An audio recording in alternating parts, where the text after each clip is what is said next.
this meeting of the Southampton Town Board to order on this 24th day of January 2023. Please rise if you're able and join us for the Pledge of Allegiance.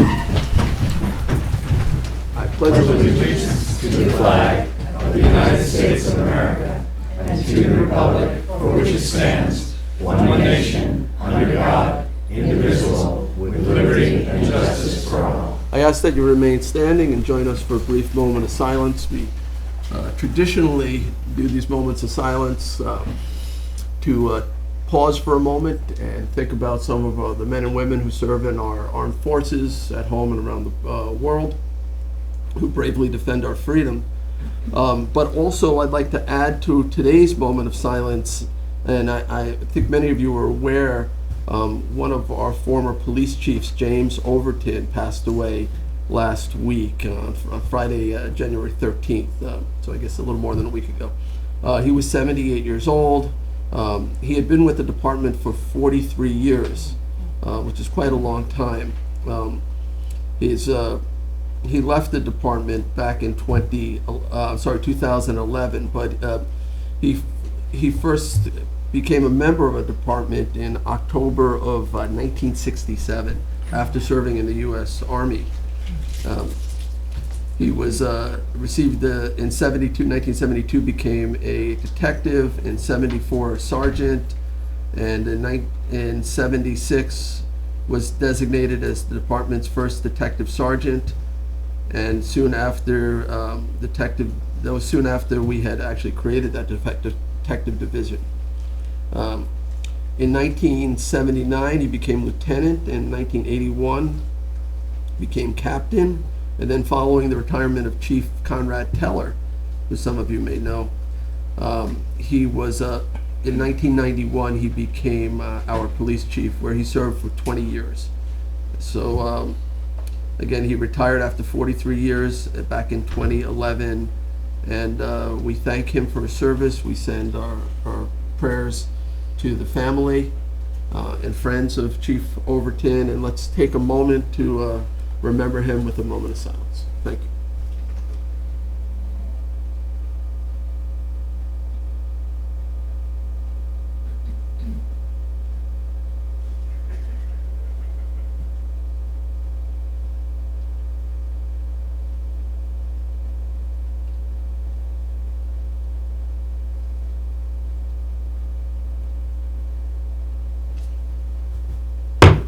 Thank you. Please be seated. Madam Clerk, would you kindly call the roll? Supervisor Schneiderman. Present. Councilwoman McNamara. Present. Councilman Martell. Present. Councilman Bouvier. Here. Councilman Scavone. Present. All right.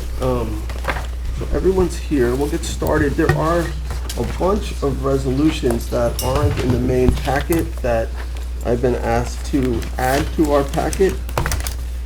I'll try to do this as quick as possible because there's a lot of people waiting to be heard at public hearings. But I'd like to give the public as much notice that there's additional resolutions being considered today. So let me try to read these as fast as possible. And if I can make one motion to add all 13 on, if that's acceptable to the board, this will require 4 out of 5 supermajority to include these resolutions. 41185, offered by Councilman Scavone, is the notice of public hearing to consider amending Town Code Chapter 298 to amend Article 13, exemption for first-time home buyers, to continue the exemption for newly constructed homes. 41220, also offered by Councilman Scavone, is a notice of public hearing to consider amending Town Code Chapter 298, Article 5, exemption for senior citizens, to increase the income eligibility for property tax relief. 41223, again offered by Councilman Scavone, notice of public hearing to consider amending Town Code Chapter 298, amending Article 11, partial exemption for disabled persons with limited incomes, to increase the income eligibility for property tax relief. 42138 accepts resignation of a Secretary of Land Management. 42160 appoints the 2023 Citizen Advisory Committee members. 42244 is a resignation of an employee from Municipal Works. Reassignment. No, it's a reassignment. Oh, sorry, not thank you. A reassignment of an employee from Municipal Works, Tatiana Tusi. 42250, authorize the supervisor to execute a lease agreement with Quadient for 9-7 mail machine system, or 1X-7 mail machine system. 42264, offered by Councilman Martell, is a 2023 notice to bidders for 2016 used F-350 service truck. 42275 appoints Tom Aquino to guard position in public safety. 42279 is a resolution to release demolition bond for property located at 56 East Tiana Road in Hampton Bays. 42291 appoints Melissa Churillo to senior office assistant position in municipal works. 42293 is our second warrant, and then 42311 being offered by Councilman Martell authorizes the supervisor to sign application and contract with Suffolk County for 2023 Town of Southampton Youth Bureau programming. So one motion to walk all 13 on. Do I have a second? Second. Seconded by Councilman Bouvier. All in favor? Aye. Aye. Okay. Thank you for that, and we'll take those up at the end of our meeting. Okay, so the next item of business, I will make a motion to approve the minutes from our regular town board meeting of January 10th, 2023. Second. Seconded by Councilman Bouvier. All in favor? Aye. Aye, approved. Okay, Madam Clerk, would you please read the communications?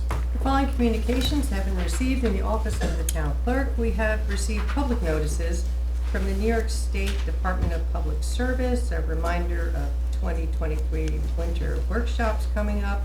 New York State Liquor Authority 30-day advance notice to local municipalities. We have one new application from the listed entity and a renewal application as well. From the Village of Sagaponack, the public hearing notices, Village of Southampton, 2022 year-end active CPF grant award status. Emails, letters, and land use applications have been received regarding the following. Proposed change of zone entitled Liberty Gardens, Southampton. Proposed CPF purchase of Marsden Street parcels in Sag Harbor. Zoning Board of Appeals application for 91 North Phillips Avenue, Spionk, and 121 Seafield Point, West Hampton Beach. The following bid and request for proposals were opened on January 11th. A bid for security camera network infrastructure maintenance contract for municipal works, and a bid for portable toilet rentals for Parks and Recreation Department. On January 19th, an RFQ for professional surveying services for municipal works. And that concludes the communications for this meeting's agenda. All right, thank you, Madam Clerk. All right, so we're going to move on to public hearings. After public hearings will be public portion, and people can speak on whatever topic they so choose. But during the public hearings, and we have 6 of them scheduled today, we afford the public 3 minutes to make their comments known. We do ask that you fill out a card, which I think most of you have done. Let me just explain something about the first 2 public hearings, both pertain to the Steinbeck property. When we initially noticed the public hearing as a CPF acquisition, the purposes that we stated the acquisition related to did not include historic preservation. So we re-noticed it to include historic preservation. So if you're here to speak on Steinbeck, because we had noticed it, we need to open the hearing, but we can close it immediately without comment and move on to the second hearing, which includes the historic preservation. So even if you said you're speaking on hearing 1, I'll take that to mean hearing 2, okay? So not to worry about that. All right. So Madam Clerk, would you read the first public hearing notice? Public hearing number 1, to consider the acquisition of development rights at 2 Bluff Point Lane, the John Steinbeck home, Sag Harbor, and to amend the CPF project plan and CPF management and stewardship plan to include the property. Okay, and again, our intention is just to open, close it, and take no further action on this hearing. But Jacqueline Fenelon, who is our acting CPF program manager, will, I guess, briefly introduce this. Yes, thank you so much. Thank you, Mr. Supervisor. Good afternoon, Council. This is the 2 Bluff Point John Steinbeck residence. And I want, you're going to have to say this all again at the next public hearing, so I'd rather you say it then. Okay, So, that's fine. just, again, we did not include historic preservation on this, and that is the main intention here. So I'll I'll let you pause and save it for the next Sure. public hearing, okay? No problem. All right, so is there anyone who wishes to be heard on this? Good, okay, perfect. Charles, anybody online who wishes to be heard? Hopefully they understand that this one does not include historic preservation. I see no hands. Okay, perfect. I'll make a motion to close the public hearing. Second. Seconded by Councilman Scavone, all in favor? Aye. Aye, okay. We'll move on to public hearing number 2. So this is the one that does include historic preservation. Madam Clerk? Public hearing number 2, to consider the acquisition of development rights at 2 Bluff Lane, the John Steinbeck home, Sag Harbor, and to amend the CPF project plan and CPF management stewardship plan to include the property. Okay, thank you. And Jacqueline Fenelon, our acting CPF program manager, will now introduce us. Thank you, Mr. Supervisor. Happy to be here this afternoon. We are at a public hearing to consider the purchase of development rights for the Ellen Steinbeck Trust, as well as the Sag Harbor Partnership, with an interest in selling the property for development rights for $11.2 million. The property is located at 2 Bluff Point Lane, Suffolk County Tax Map Number 903-4-1 3.1. This is a property that was a residence of John Steinbeck and was a very important historic component, which is why we wanted to notice it for both the Village Hamlet Green and Historic Places and Property Target Area. The original cottage was built in 1925, so it does classify as possibility for being landmarked within the town. And then we also received recent correspondence that shows it's also eligible for that registration with the New York State and Federal Registry. So the property is right here. Oops, sorry about that. As you can see here at the Dead End Road on the south side, and with Morris Cove to the south, and then also Upper Sag Harbor Creek to the north. It's a very special property. We've been working diligently with a not-for-profit to work on a public access and outreach agreement. And I'm open to any questions. Okay, thank you. Well, first, I just want to thank Councilman Scavone for getting us to this point, working with the Sag Harbor Partnership. I think it's a really important piece of property, and pleased to consider it for acquisition of development rights. Where are we with the public use agreement? Because I think there was still, I want to give the public some time to digest the amount of time that they'll, what the availability will be for public visitation and things like that. It seems like there was still some back and forth in that regard. There is. We're working on it presently. It's a balancing act. We want to make sure that we're retaining the security, and the intention is to have this as a writer center for aspiring writers, as well as existing, possible Pulitzer Prize winners. So we're looking at Saturdays with appointment-only access to the area, so it's anticipated by the writers as well. We also have the holiday. Let me take it out. We have holiday weekends that we're looking at. Let me just bring it up here. I think So- Memorial Day, Labor Yes. Day, and Columbus Day. The 3 weekends that would have holiday weekend, which would be Saturday, Sunday, and Monday, would be Memorial Day weekend, Labor Day weekend, as well as Columbus Day weekend. So that would be an advantage for the public to be able to be at the property and experience the... And Saturday afternoons, noon to 4, but not in June, July, or August, every other Saturday in June, July. Yeah, so stipulation right now is an agreement that we'll be looking at on the Saturdays twice a month to give availability to the public at appointment only, and then opening it up a little bit more in the spring, which would allow for September and October visits, which would be every Saturday, as well as March, April, and May, which also would be every Saturday. By appointment. And Supervisor, By appointment from... it's my intention, hi everyone, it's my intention to keep this open for at least 2 weeks to kind of finalize what we're discussing now. Right, well, we wanted to get this to public hearing because there was some time sensitivity to it. The issues with the access plan, we're down to just some very small details. Correct. And that's unfortunate that we were not able to iron those out before today's hearing. I certainly thought we would. But it really, I think the only real outstanding point had to do with the winter months Correct. of, I think, November, December, January, and February, and the extent of public use during that period. Correct. And that's the main Exactly. last point. Okay, and then, of course, and I don't know if you want to detail this, but this is a partnership with the Sag Harbor Partnership in the Mishner Center, which Yes. the general public may not be aware of the Mishner Center. Maybe maybe Susan will speak to what that is, or somebody from the Mishner Center will speak to that, so. Yeah. We Yeah, are. so this is a joint project with the Not-for-Profit for Sag Harbor Partnership, but then they are also work with the leasee of the Mitchner Center, Writing Center. So that way they will be coming in and having, basically supplying the writers, and we've been working with them as well. So working with all parties to make sure that we have an agreement that retains public access, but also is balancing with the writers within residence.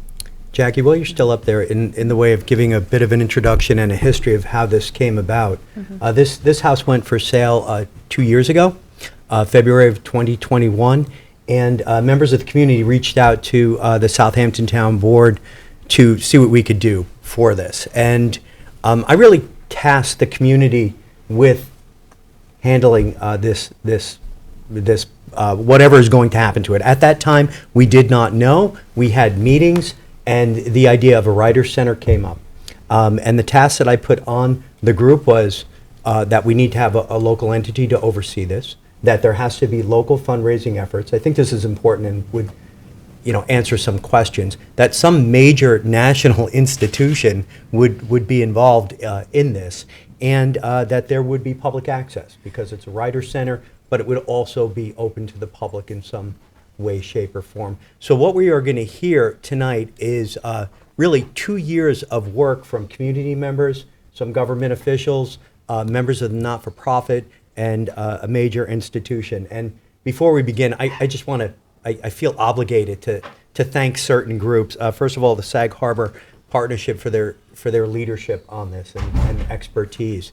The Village of Sag Harbor. The Village of Sag Harbor actually had a public hearing on this very issue. They asked hard questions. This is completely in the village, so I want to appreciate the mayor for that. The deputy mayor sent a letter of support, so I definitely appreciate what they did. The Press News Group, not just because they're here today, but they had an express session. So the word about this has gotten out, and we appreciate that. And also the neighbors on Bluff Point Road and Bluff Point Lane, we had numerous meetings. We met at the end of the cul-de-sac several times. It was real Americana stuff, 50 people out there discussing, what this could be and what they saw. Sounds like a Steinbeck novel. Yeah, well, he wrote 2 of his major works there, and others. And of course, the Southampton Town Board, my colleagues here, for entertaining this. So again, what we're going to hear is really the result of 2 years of hard work from community members in various aspects of this project. Thank you, Councilman. Thank you. Okay, so I think at this juncture, we can go to the public. Okay. Right, so I'm going to take the cards in the order they were received. Again, each speaker will be afforded 3 minutes to make their comments known. The clerk will typically let you know when you're getting to the last 30 seconds so that you can wrap up. Okay, and I ask for forgiveness ahead of time if I mispronounce your name. John Avalon, you're first. Let me say who's on deck, too. Catherine Zolka.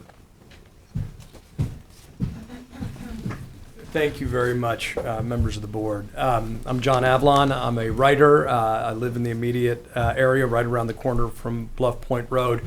And I want to thank you for bringing us to this point. This has really been a community effort, a grassroots effort, as Tommy John said. And for me, as a writer as well as a resident, this place is really a sacred civic space. It's irreplaceable, and I think we'll look back on this with enormous pride. The first time I ever heard of Sag Harbor was reading Travels with Charlie, and I don't think I'm alone in that. It begins there. And I think the literary character of our community, the reason so many writers over generations come here to the East End of Suffolk County, the Steinbeck House is in some ways a symbol of that.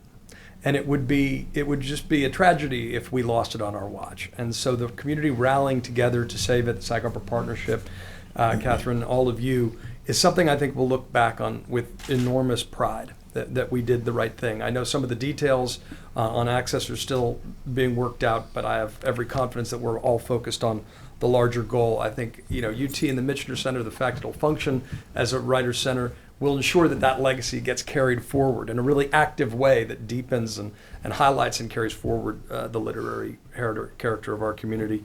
And with regard to access, it has been on people's spiritual radar, but there's never been any access.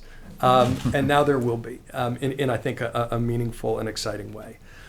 So I'm here to kick things off as part of that community effort, but to thank all of you, and to also say, though, that, while we have the opportunity to have this managed in a professional way going forward, the community will stay involved, and I'm raising my hand to participate in the nonprofit, to do an occasional docent tour in that rotation as just a symbol of, I think, the continued commitment. So thank you very much. Thank you, John. Thank you. All right, Catherine, you're next. Let me see who's on deck here. Thank you all. Catherine Zoka from 42 Ridge Drive. Diana Howard is next. So I'm telling you who's on deck so that you have an opportunity to queue up behind the speaker so that we can move quickly. Go ahead. Familiar with On Deck, so that's no problem. So Catherine Zoka from Sag Harbor, 42 Ridge Drive.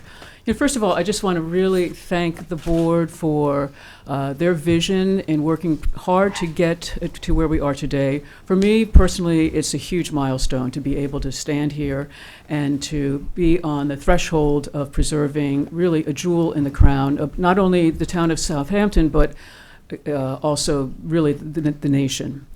And I also just want to say about UT, I think that we will grow over time to appreciate more and more their involvement here because they bring experience, they bring capability, they bring capital to the overall project, and I think that they are really an excellent partner. But first, sort of a note of where Steinbeck and why is this important? If you look at the recent history of Sag Harbor going back to the 1700s, we've had three eras that we have gone through. The first one would consider is the whaling era, and then the factory era, both of which were anywhere from 30 to 100 years. But now what we have is the literary era. And since the mid-50s, Sag Harbor, as John had just mentioned, has been well known for literature. So preserving this is a tangible way that we can honor and acknowledge Sag Harbor's literary contributions really to the world. We all know that Steinbeck is one of only 13 Nobel Prize winners, and I'll quote from the Nobel Committee chair as to why he was selected. The Winter of Our Discontent, which he wrote here in that book, he attained the same standard which he set in The Grapes of Wrath. Again, he holds his position as an independent expounder of the truth and with an unbiased instinct for what is genuinely American, be it good or be it bad. So the book he wrote on Bluff Point Lane, The Winter of Our Discontent, is the reason he won the Nobel in 1962. So we should all take that to our heart and be proud of that. Maybe in particular, Councilman Scavone, since some of his relatives are somehow involved in that. Anyway, 30 seconds. I just want to Now say... he has to recuse himself. As a lot of you know, 2 years ago when this hit the ground, I started this petition. I got 33,000 signatures. I talked to Tommy John. I talked to John Halsey. I talked to Fred Thiel. I really just sort of rang the bell as much as I could and was thrilled when the Sag Harbor Partnership said, yes, let's join, let's link arms, let's work together. Also, of course, Colson Whitehead, when I approached him to be the honorary chair, was like, I'm all in. 3 minutes. Count me in for this. And I just want to make an important note. We've talked a lot about John, but Elaine Steinbeck has her own sense of history. She was the first woman stage manager for a Broadway play, Oklahoma. So we need to also recognize that it's not just John. We get 2 for 1 in a sense when we look at it this way. So I could say a lot more, but I think I'll pause for the moment and end in reading a letter that Colson Whitehead asked me to deliver today to the town board. So wait, you're at 3 minutes now. So you're going to read a letter? Could I? It'll be a minute, I would say. or I can come up I later. would say no, but you could submit it to us. We can enter it to the record. We can enter it in the record, but Could I read a portion of it? 2 sentences. Okay, all right. As a kid, this is Colson, who actually has won 2 Pulitzer Prizes and a National Book Award, a really prestigious Now I feel writer. bad not letting you read the letter. He wrote Sag Harbor, for goodness He sake. wrote Sag Harbor, the book Sag Harbor. He wrote Just the let her read Underground the letter, it's Railroad. quicker. He wrote the Nickel Boys. Just go ahead and read the letter, okay. please. Dear Supervisor Schneiderman How long is the letter? and town board members, 3 short paragraphs. Perfect. Thank you for valuing the contribution of literature to our culture and community by offering the use of CPF funds for the preservation of John Steinbeck's Sag Harbor home. Many writers have made their home on the East End dating back to the mid-20th century, but Steinbeck stands out as the sole Nobel recipient, among other rewards over his long career. As a kid, I was aware of Steinbeck's presence in the village. I remember reading Travels with Charlie in 7th grade English class and being thrilled to see him light out on his adventures from Sag Harbor. Preserving his home will be a unique gift to the community that will grow with each generation. I was happy to join the effort as honorary chair because it makes perfect sense. Sag Harbor has a rich literary history, and Steinbeck is the most honored of its writers. Recognizing the importance of literature to our community is the best way to ensure that a new generation of writers are inspired and create work that can move us all toward a greater understanding of each other and our shared humanity. Thank you for your foresight. Colson Whitehead. Thank Everybody you. else gets only 2 minutes now. Yes, you can submit it. All right, so Gets logged in. Diana Howard, and followed by Thank you. Susan Mead. Oh, you're already there. Oh, perfect. So you knew that. Okay, go ahead. Thank you, Town Council. I'm Diana Howard. I'm a member of the Sag Harbor Partnership Board. As we envisioned this project, we knew it was critical to partner with a well-established educational institution so that this could be successful. We contacted universities, and in fact, we contacted Stony Brook University, who told us that it was not in a financial position to support this, though they supported it otherwise. We believe UT is the most compelling partner in this project for 4 reasons. First, UT has an existing relationship with Steinbeck. Elaine Steinbeck actually attended UT. More important than that, though, is that the Harry Ransom Center, an internationally known humanities research center at the University of Texas, has a collection of Steinbeck papers. Those papers include handwritten and typeset drafts of novels, of short stories, correspondence with his editor, 60 photographs of Steinbeck and his family, and actually the journal that he kept when he was envisioning The Grapes of Wrath. The second reason we think that UT is a compelling partner is it has a proven track record in running successful writing programs. Catherine alluded to the Michener Center for Writers, which is a fully funded MFA program at the University of Texas. It has 36 students enrolled. I think that the demographics are important. Of the 36 current students, 9, a full quarter of the population, is from the state of New York. 5 of them are from California. 1 is from China, 1 is from the United Kingdom, and only 1 is from the state of Texas. We think the geographic diversity in those demographics point to the excellence of the academic quality of the program. The University of Texas also runs a writer's retreat on a small piece of rural land in Texas. It has 2 writers a year. This would be more closely parallel the size and the scale of the Steinbeck Writers Retreat. The third reason we think that UT would be a good partner is that it already has a physical presence in New York. It launched a UT-NY program in New York City, and because of that, this would not be the first educational initiative that it would have been involved in the state of New York.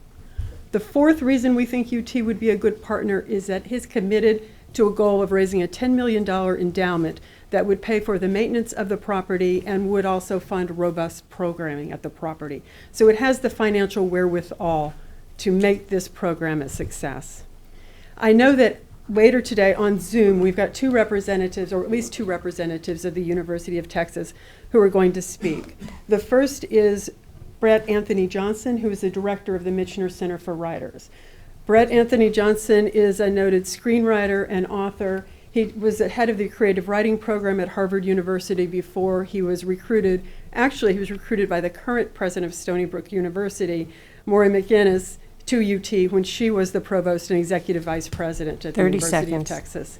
And we also have Rex Baker, who is connected with the UT Foundation, and he will speak to the lease agreement. So for those reasons, again, I thank you, and I do think that UT would be a compelling partner for this project.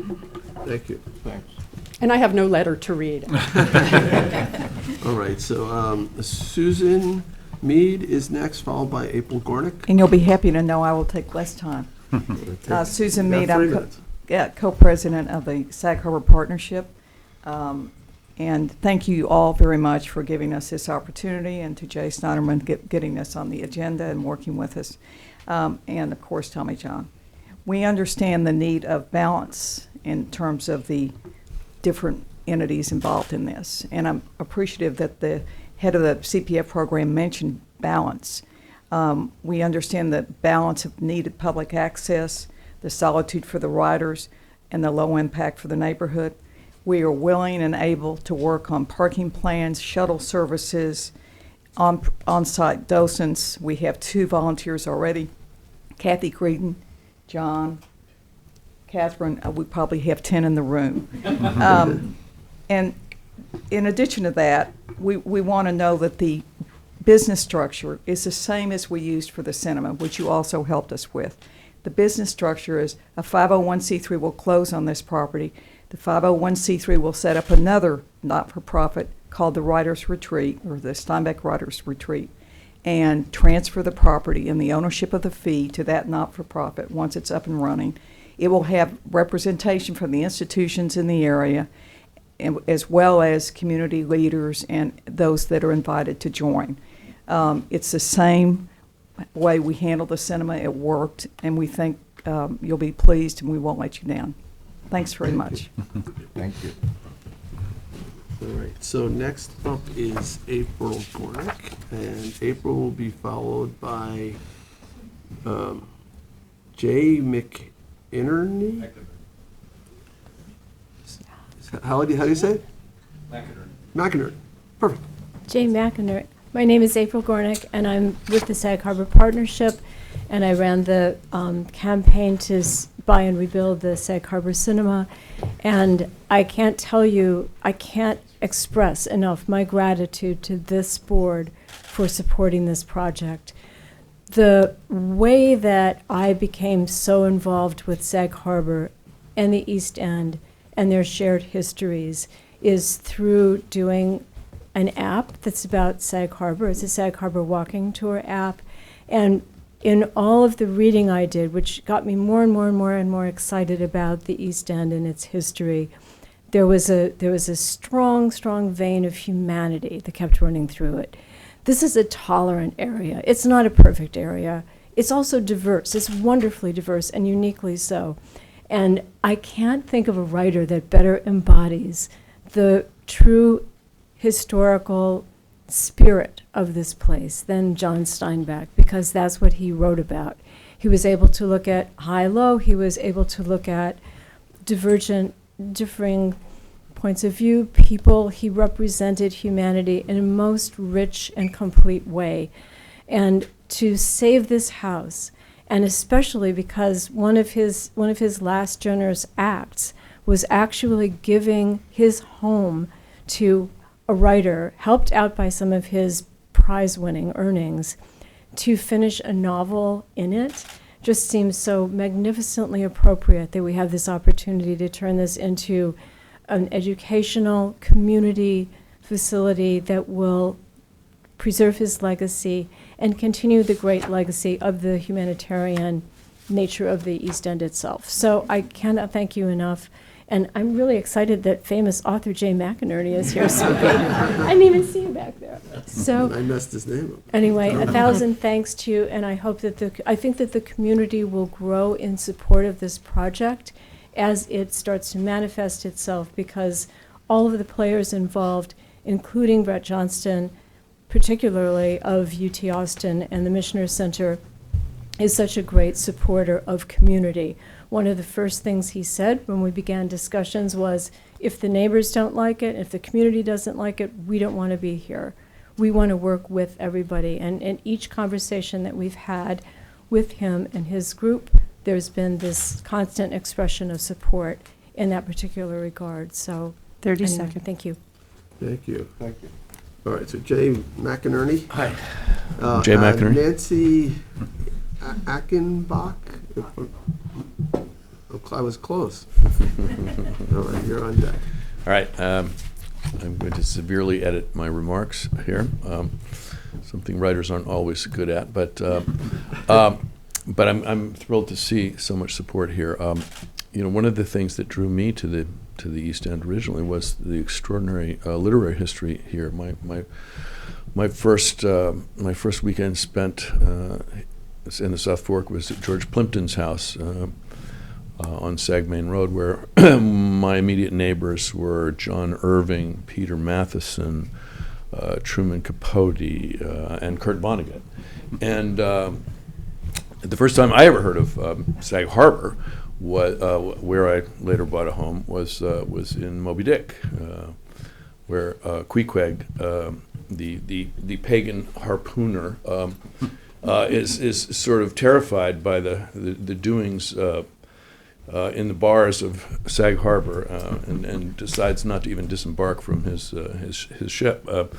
Ever since then, there has been an extraordinary parade of authors, from James Fenimore Cooper to Colson Whitehead, E.L. Doctorow, Nelson Algren, who've made Sag Harbor their home, but I think none more distinguished than John Steinbeck. I mean, it's impossible to overstate his position in American letters. I was fortunate enough to be invited to view the property by members of the Steinbeck family about 12 years ago, and I couldn't believe what a magical spot it was, and it was. I just felt Steinbeck's presence. I felt something very special there. I thought how much I would love to write in his little octagonal writer's cottage. And I also feared that someday I would read that a McMansion was being built on this beautiful spot.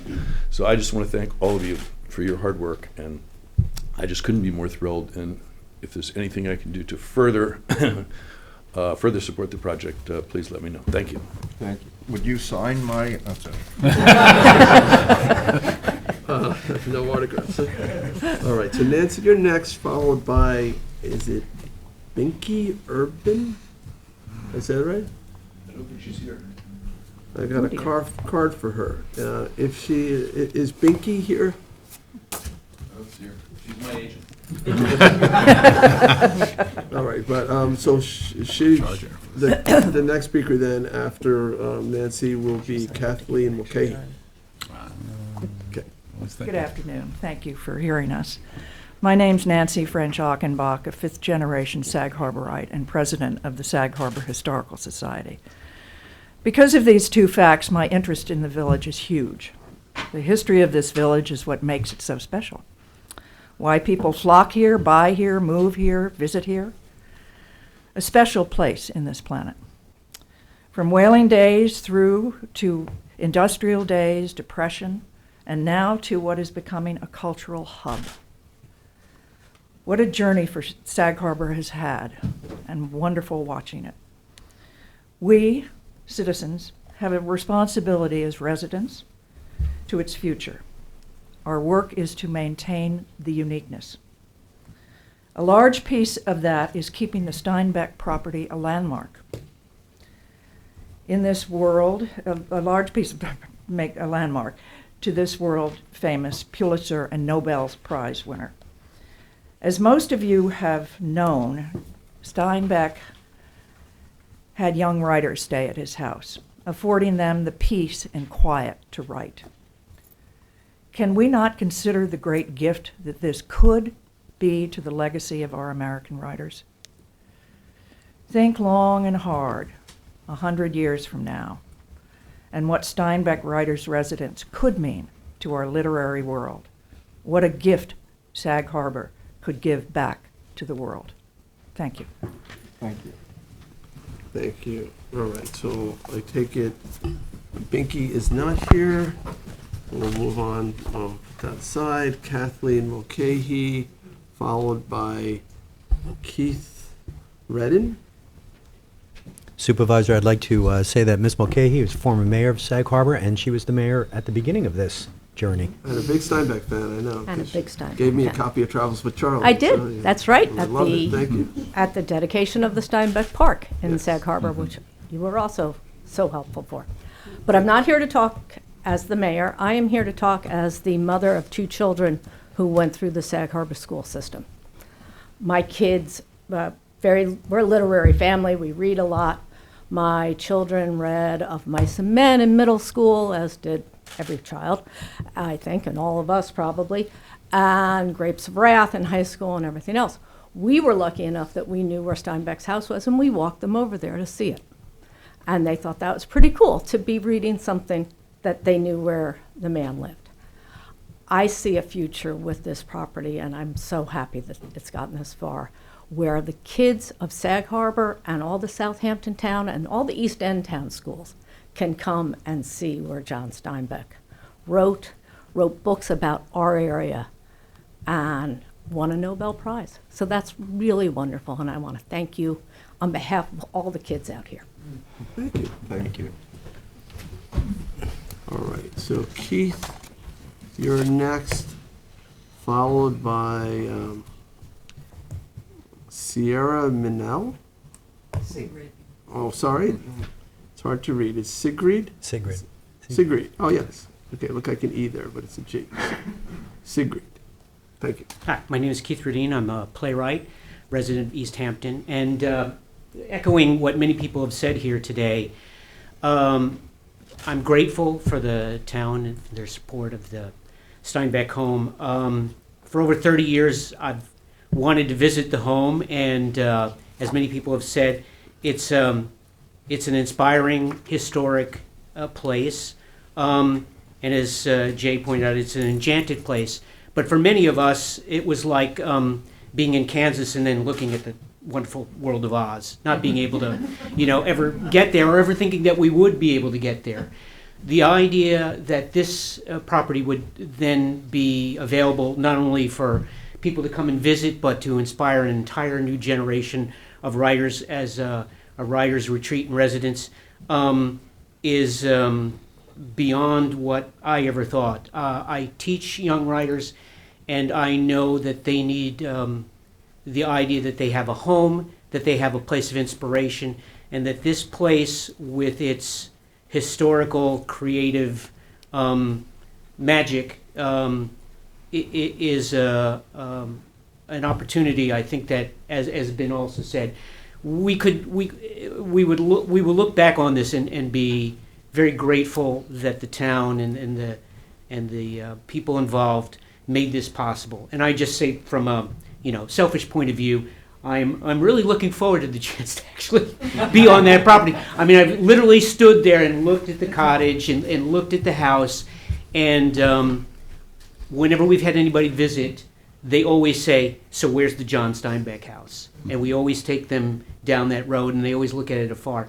And it's just been a place where we've always looked at it from a distance. The fact that we could then be a part of that and enter that and take in that magical space is really a dream come true, and I thank you. Thank you. All right, thank you. All right, Sigrid, followed by Penny Ryder or Ritter. Penny is next. Okay. Hello, my name is Sigrid Meinel. I'm a retired teacher, and I live in Hampton Bays. Thank you for holding this hearing for the purpose of acquiring the property of John Steinbeck, our Nobel Prize winner, for our community and for all readers. John Steinbeck won the top prize, but why should we give him another one? Why should we honor him again? Well, Steinbeck is ours. He spent the last few years of his life in his beloved Sag Harbor. He writes eloquently and insightfully about what it means to be an American. Steinbeck had an especially great compassion for people who struggle. He wanted his readers to be aware. To help them, he wrote about the heart of the matter, about community, about humanity. I thank Sag Harbor, and particularly Canio Books, For me, the local soul of our intellectual and cultural riches. For it was there that I got to examine Grapes of Wrath, The Moon is Down, and The Winter of Our Discontent in depth. Steinbeck's words in these books reflect so many issues facing our East End community: land use, climate, immigration, housing, human rights, corruption, power, powerless, and even war. Steinbeck's last novel, Winter, was written in Sag Harbor. It is so full with the intimacy of the place. In the cottage by the bay, he was informed that he had won the Nobel Prize for Literature after it was published.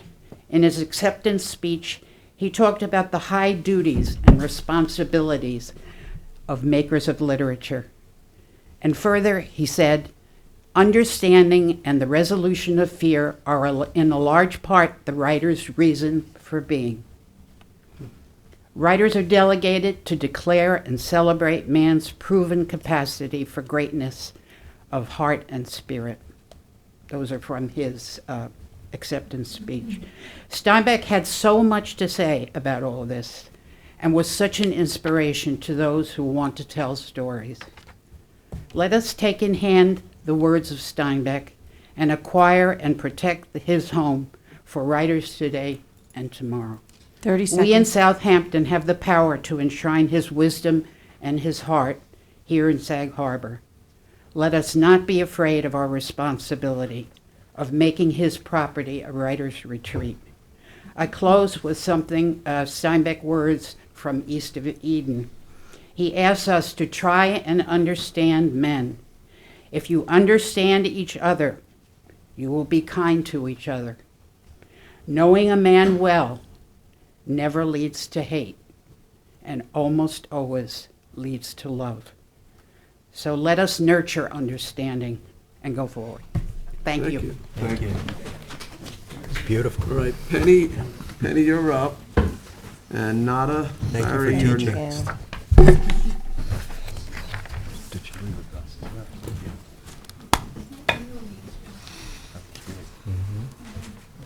Gosh, I was hoping I wouldn't have to follow Sigrid. And I didn't realize that I would be really speaking to the choir. But my name is Penelope Wright. I'm a Southampton resident, a longtime library worker, and I'm here just to voice my support for the use of community preservation funds for the purchase of the John Steinbeck property. Thank you, Catherine, for making me aware of this.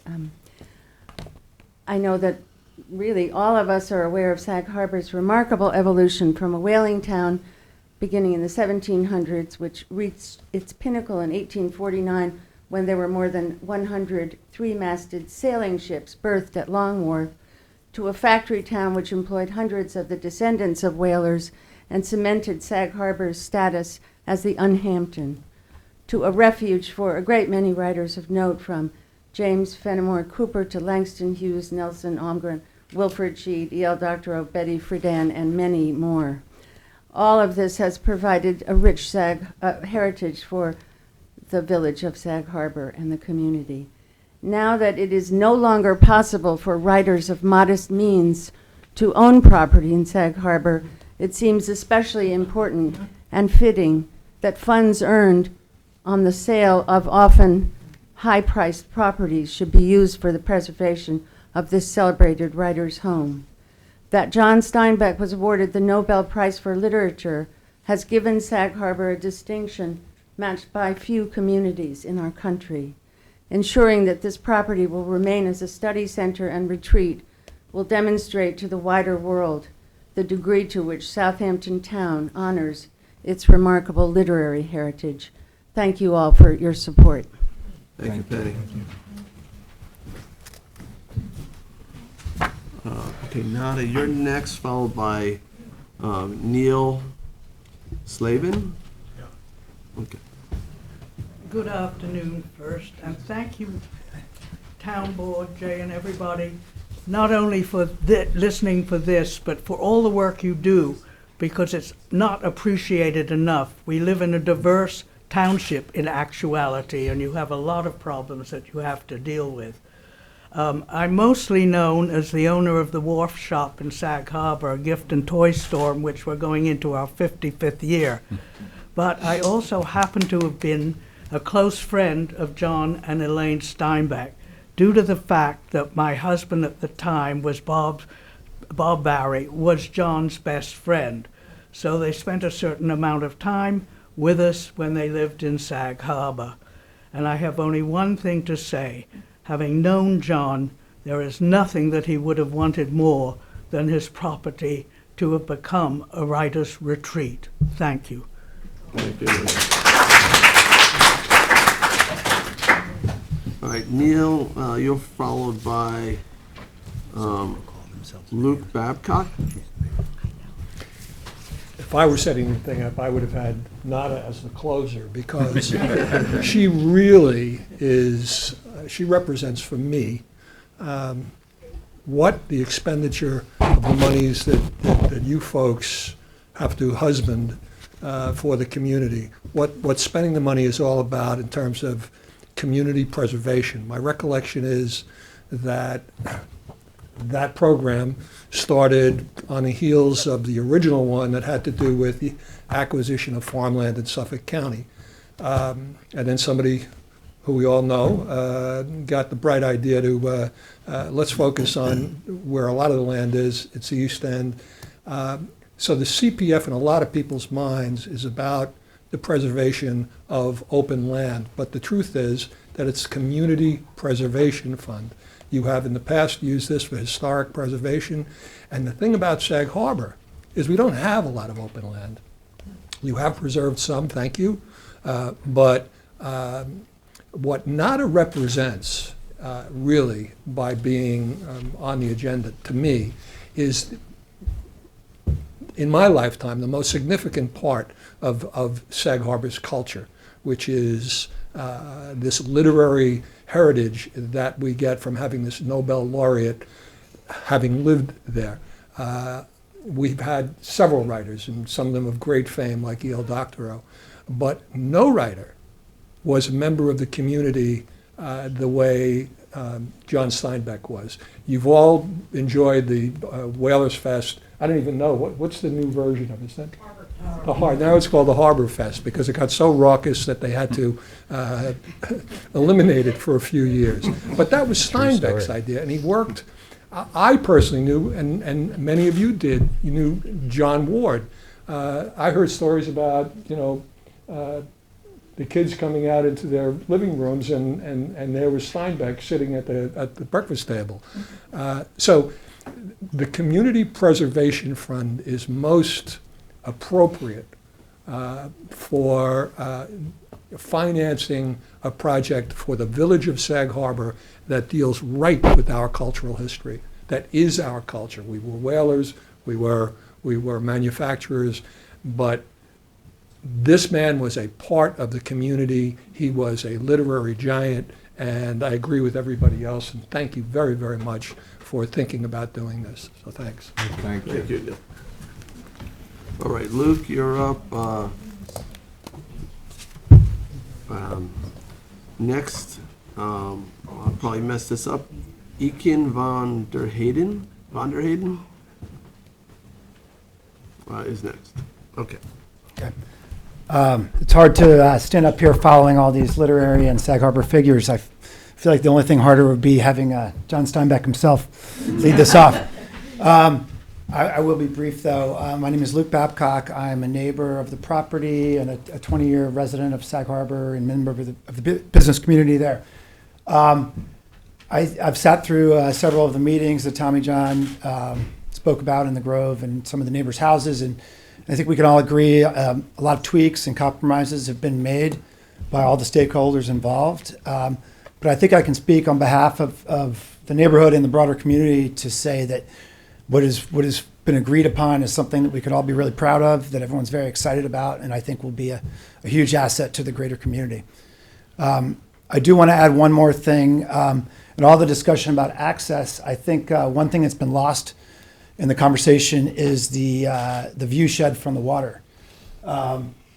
This is relatively trafficked public waterway here. And when I think back to the beginning of the Community Preservation Fund, a lot of it was to protect viewsheds of farmland when you drive through Sacaponic or wherever it might be. And I think for anyone who comes by here in a boat, they not only appreciate a relatively wooded property that has eagles and ospreys in the trees there. By the way, he wrote about the ospreys, not in a flattering way, but also the writing studio, the pergola or whatever gazebo that sits right here in the point, where he wrote a lot of his books. And I know he was very proud of it. The family, his descendants are very proud of that gazebo, and that would also be part of the lasting legacy if we were to preserve this. Thank you, and thank you for all the work you do. Oh, thank you. Thank you. Okay, is it Ekin? Ken. Ken, what's the E in front of the Ken? My first name, I don't use it. E. Ken. Mm-hmm. Oh, okay, got it. All right, and followed by, sorry about that, Hillary Lomas. Okay, what's next? I'd like to congratulate you folks on getting as far as you've had with this. And I'd be very proud of you if you get all the way. It'd be nice.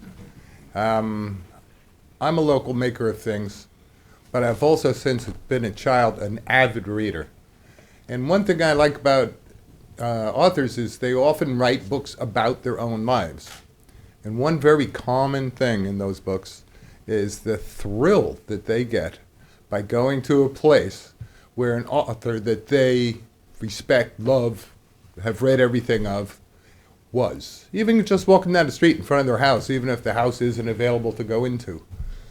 And I think the sparkling jewel in this whole thing is that little glassed-in writer's shack down near the water that who knows who that might inspire if they were able to sit there and think that John Steinbeck wrote here. So if you can save that, you'd be doing a really good thing. I'll bequeath my other 2 minutes to the lady with the letter. All right, thanks, Ken. All right, so Hillary is next, followed by Chris Kelly, a name I can pronounce. Hi, I'm the co-director of Save Sac Harbor and also on the partnership board, and I have a brief letter from the Save Sac Harbor board, which I think you've also gotten in the mail. They just sent it. So our organization, Save Sac Harbor, exists to preserve the character, culture, and history of our community, which is often embedded in its historic architecture. We write you concerning a unique historic property in the village, the former home of John Steinbeck.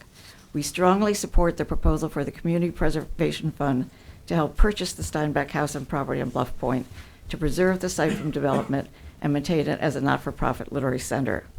The plan has developed as a grassroots effort by Sag Harbor residents who passionately believe in honoring Steinbeck's legacy.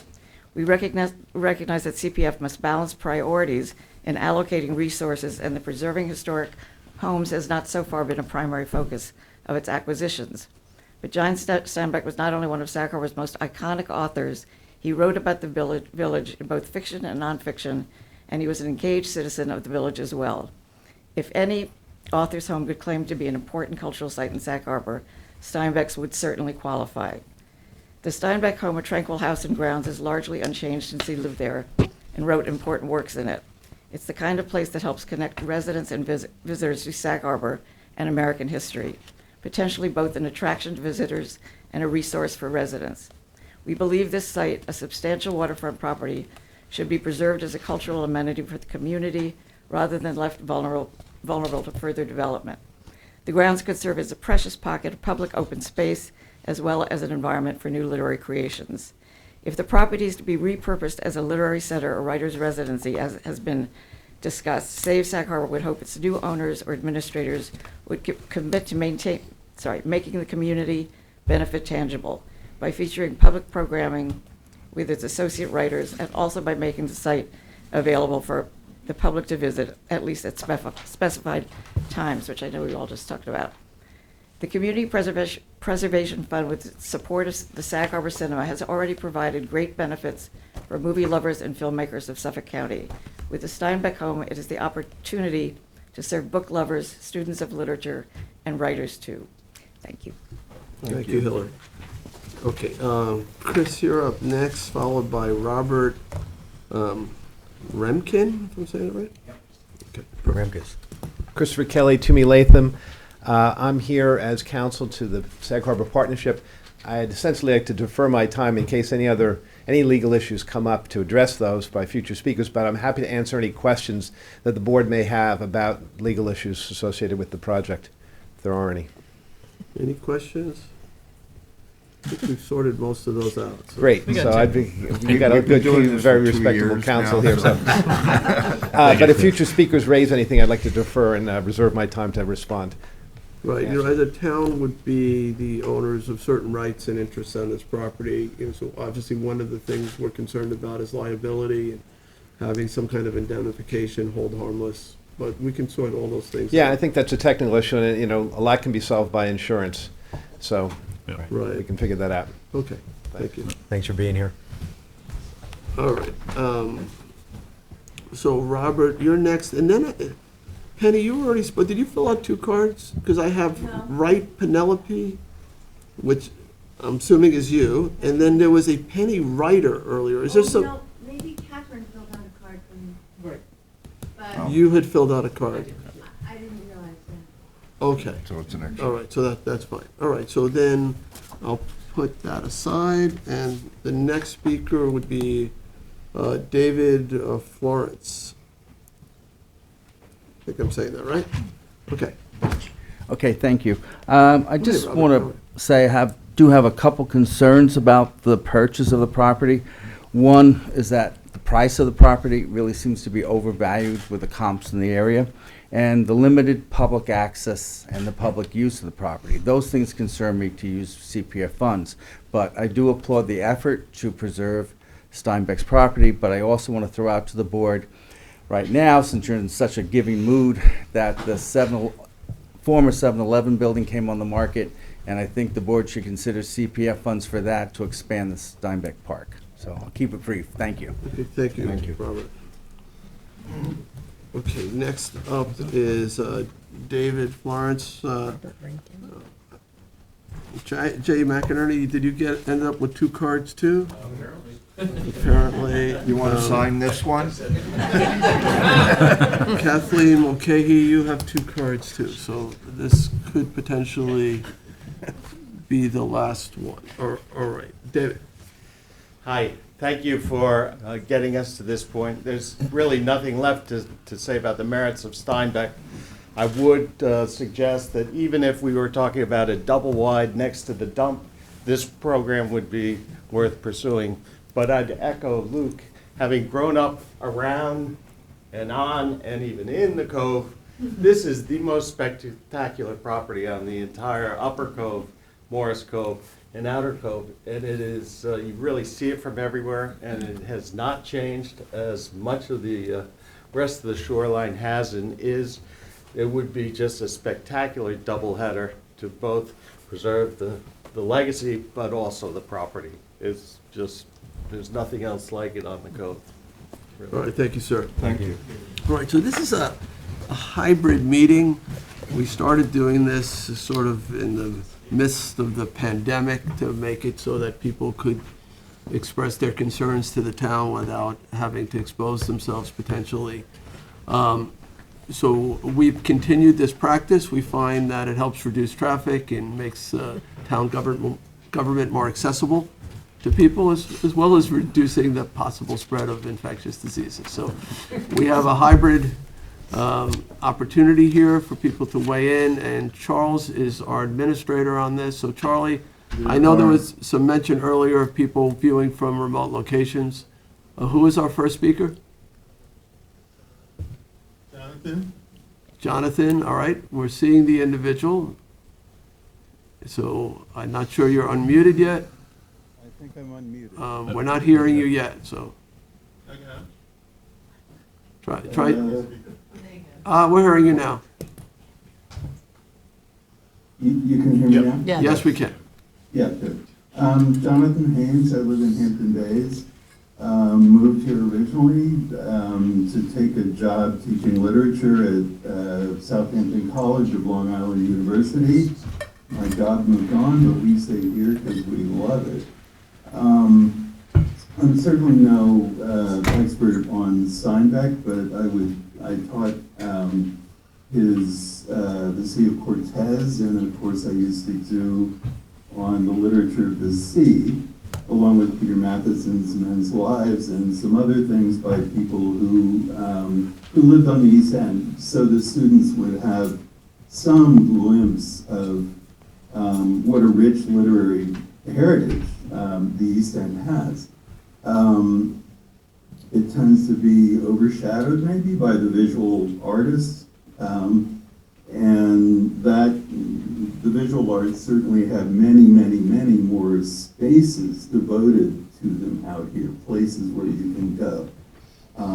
Eric Fischel's portraits of Sag Harbor writers in the windows of the church is really a marvelous tribute to this heritage. Those are just some pieces of glass. It would be great to have a house. I enthusiastically endorse this proposal. One does not like to think about what the alternative to preservation would be. Doubtless the kind of development that Sag Harbor does not need any more of, and which the environment really can't sustain. So this seems to me to be a superb use for community preservation funds. And I have to say, I mean, I just wanted to add my voice to this effort, but I've seldom been a part of anything that was so well organized and obviously convincing. So that's all I want to say. All right, thank you, sir. Thank you. All right, Charles, do we have anyone else? Yes, sir. Preservation Long Island.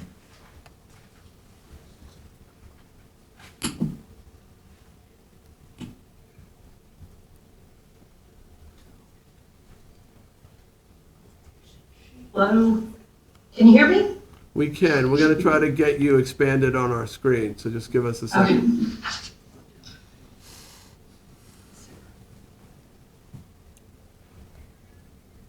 There we go. Okay, you're on. Okay. Good afternoon, Mr. Supervisor and members of the town council. Council or board? Town board. Depends on the day. My name is Sarah Counts. I'm the Preservation Director at Preservation Long Island. We are a regional not-for-profit that advocates for historic preservation throughout the region. We also own and operate 4 historic properties, including the Custom House in Sag Harbor, so we are a longstanding member of that community.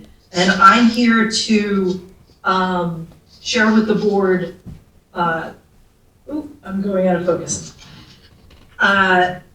The fact that on April 16th, 2021, the New York State Historic Preservation Office determined the John Steinbeck property at 2 Bluff Point Lane in Sag Harbor as eligible for listing on the National and State Registers of Historic Places under Criterion B.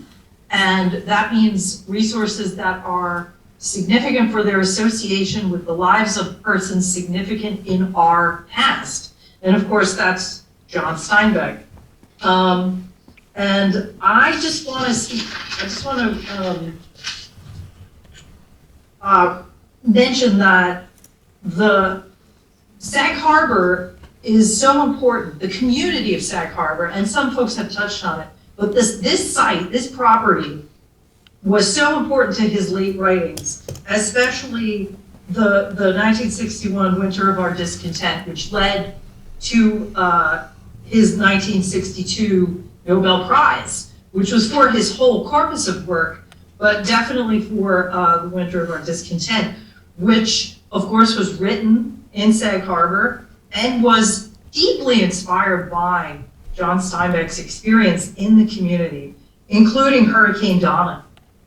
So there are things written about the village of New Baytown, which is the setting of that piece, and other pieces that he wrote, which are directly inspired from his time, as well as his wife's time, who lived with him at the property, which they purchased in 1955.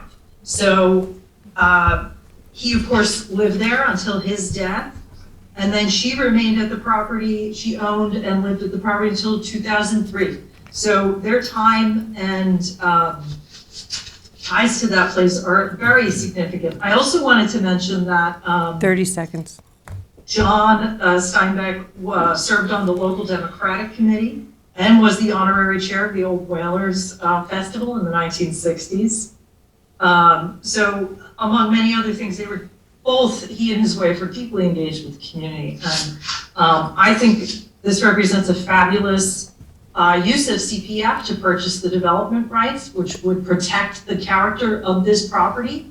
And I think even though it might not be accessible in the way a parkland space might be or an open space, it's going to be accessible to writers, not just from our region, but from around the world, around the country, who are writing new works. Hopefully we can produce another John Steinbeck at this place. So this will provide writers an opportunity to live and work and be a part of our community, of the town's community, of the village community, of the Long Island community, the way John and his wife were. And this is tremendous. I think even though the access isn't explicit, the service in providing access to writers, and of course it is very cost prohibitive for young writers who need a place like this to support their work, to come to Long Island and experience that amazing inspiration that a place like Sag Harbor and Southampton can give to an artist. So this is fabulous. We entirely support this, and we encourage you to vote in favor. All right. And Thank you, very Sarah. much for the opportunity. Thank you, sir. Thank you. Charles, anyone else? Yes, Jane is next.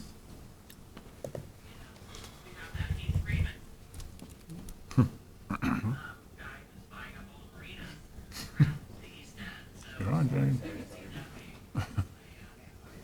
Who's?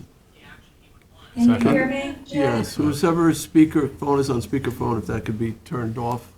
Yes, we can. Yes. Hi, Jane. Can you hear me? Thumbs up? Yes. Okay, great, because I can barely hear you. First, I'd like to thank the board for this long process. You guys have been wonderful and wholehearted about this effort. It's incredibly important. I feel personally, and I am, just by way of introduction, the co-president of the Sag Harbor Partnership. This is such a big deal because writers don't have museums. Writers don't have artist studios. The writers work just evanesces in a lot of ways, and you're making John Steinbeck's work and the value of what writers bring to our society open and to other people for inspiration. And I think it's a great endorsement, not just of our village and our community, but actually the world, because the written word, despite online technology, it's still the written word that's moving our world forward. And that's where ideas are shared, whether it's science or school. We're all still communicating through, or even AI, we're all still communicating very much through the thought process that comes through the written word. So I just think that there's a ripple effect here, and there's a lot of faith in the future in supporting this. And again, I just look at the ability of writers to inspire us, to comfort us. But this particular property also gives value to the notion of contemplation, which we don't have in our society as much anymore. Observation and expression. So it's all coming together, all in this one property. And I also want to say thank you to the Southampton Town Board for continuing to support the water quality initiatives in Sag Harbor and the Sag Harbor Cove area. This property is obviously right on that cove. So the work that you've been doing on the environment will be further supported by preserving this property. And thank you. Thank All right, thank you, Jay. All right, Charles, anyone else online? Yes, Brett is next.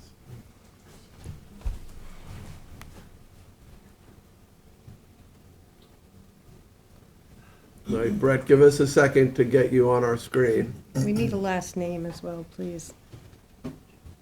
Johnson. Thank you. So that was Jane Young, obviously, and this is Brett Johnson from the Mishner Center.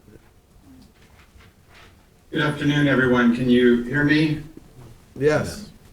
It's so good to see so many friends that I've met over this process, and to hear so many new voices. I want to thank the council for hearing everybody and for inviting UT and the Mishner Center to participate in this. It's a once in a lifetime gift that you have the potential to give readers, writers, and the community. I'm the director of the Mishner Center for Writers. I'm coming to you from dreary Austin, Texas right now. And rather than talking about the Mishner Center, I want to continue talking about Steinbeck.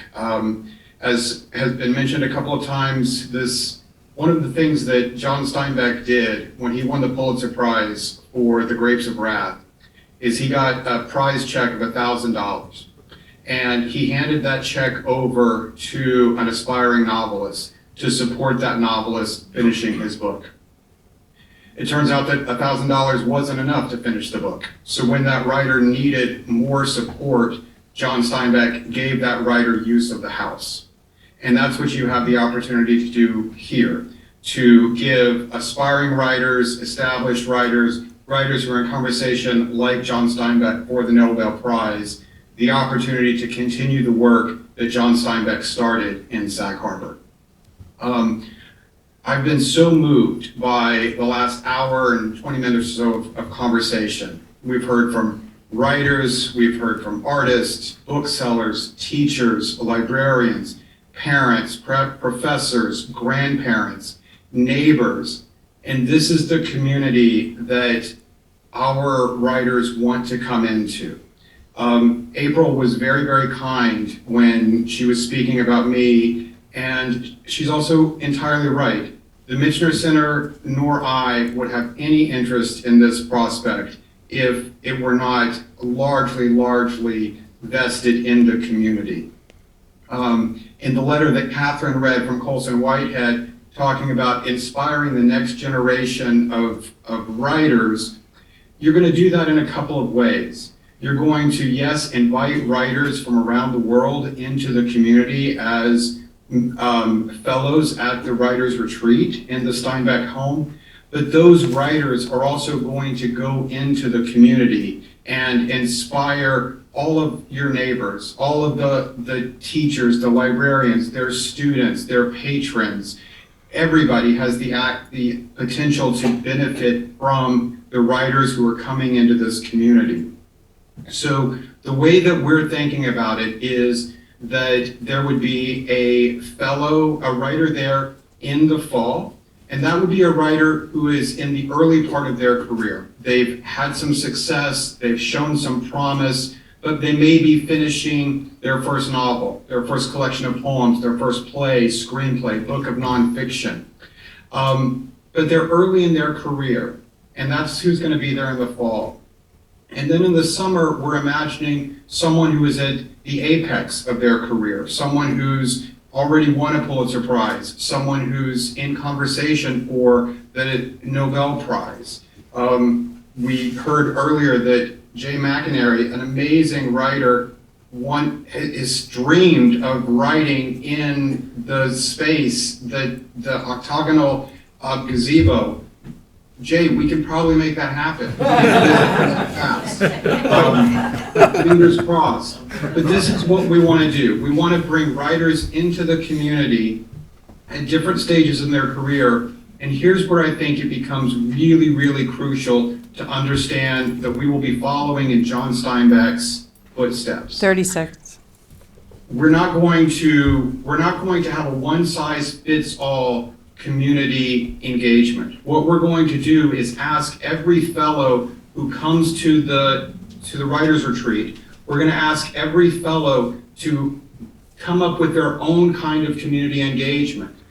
One writer is going to be especially interested in going into the elementary schools. Another writer is going to be very interested in going into the historical society, the library, the theater. It's whatever that writer can bring to the community is what we want them to bring to the community. 3 minutes. Because writing does not happen in isolation. It happens in solitude and it happens in community. And that's the model that John Steinbeck has given us, and that's the model that we want to continue. Thank you so much for everything you've done, and thank you for allowing us to be part of this so far. We hope it continues. Thank you very much. Thank you, Brett. Thank you.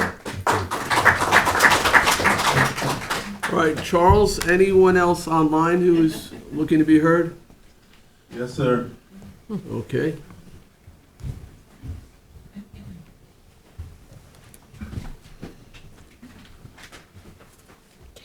This is the benefit and the drawback for hybrid meetings.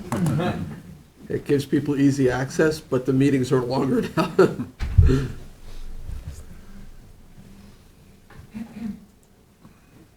And sometimes there are technical issues.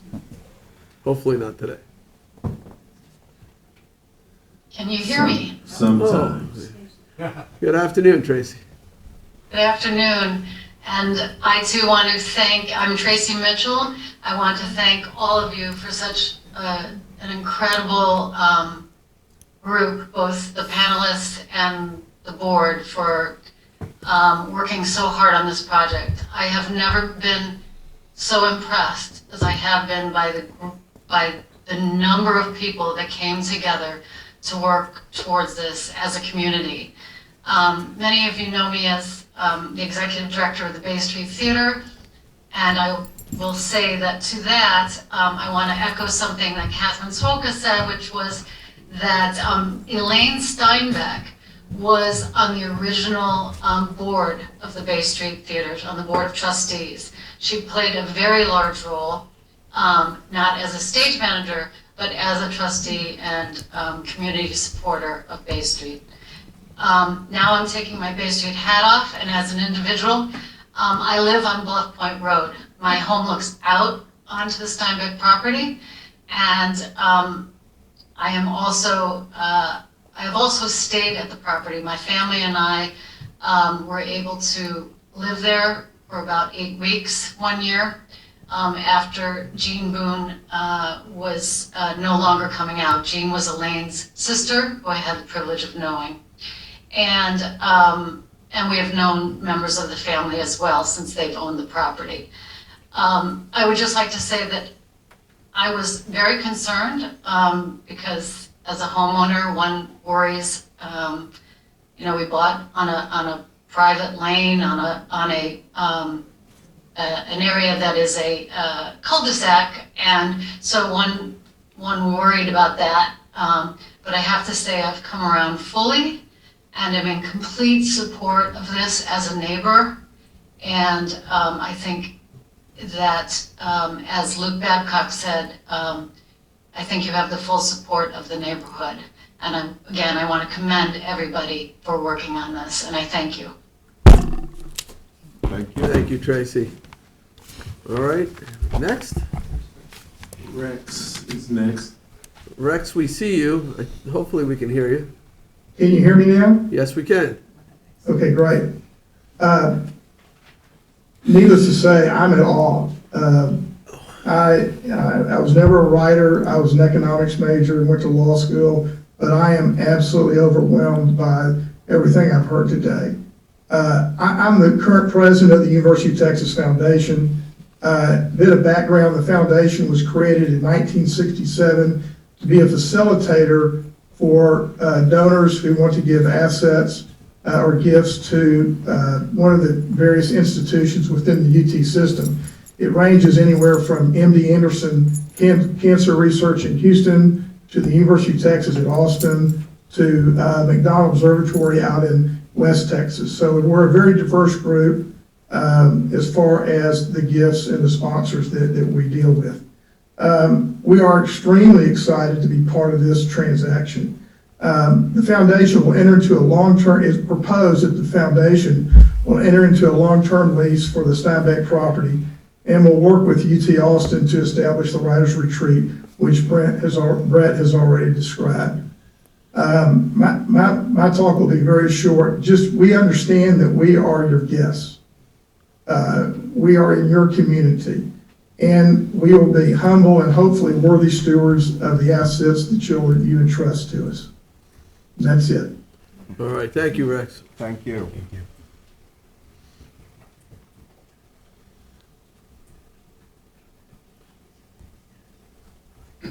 C.C. Brown. All right, let's bring CC on. We still have Rex on our screen. C. Scott Brown.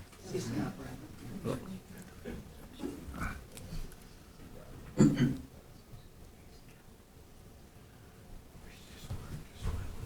you hear me? We can. Thanks. Thank you all for the opportunity.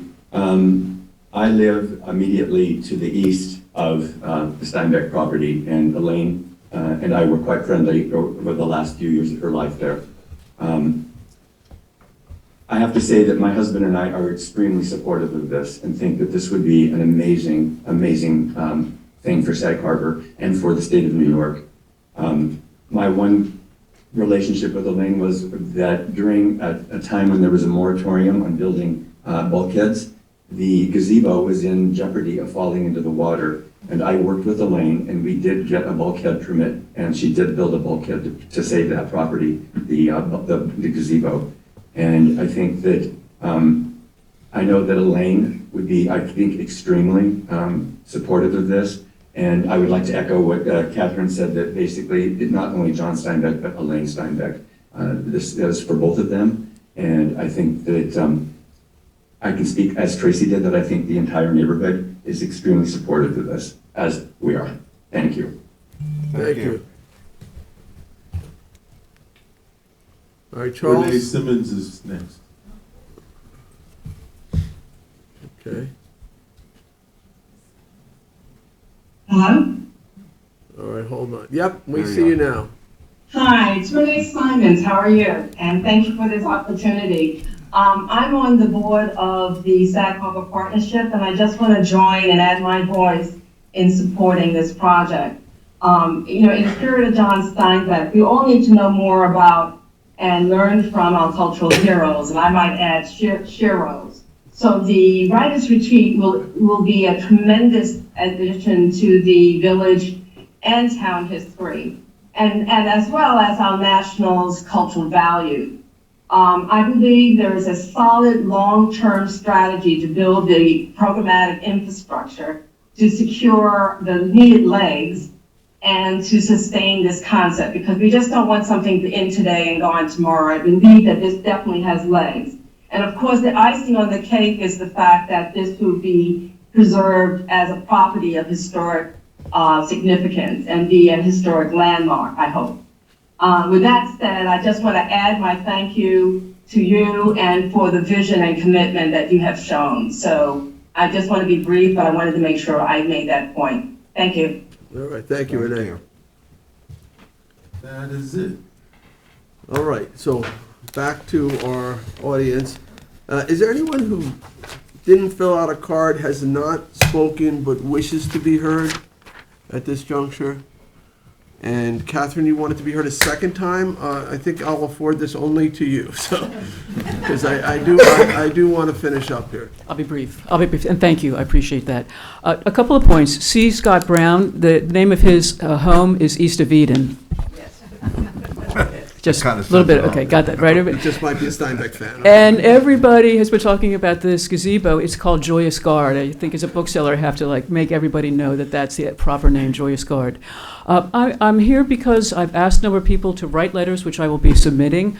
I have letters from Catherine Creedon. I'm not going to read them all. The Director Emerita of the Jean Germain Library.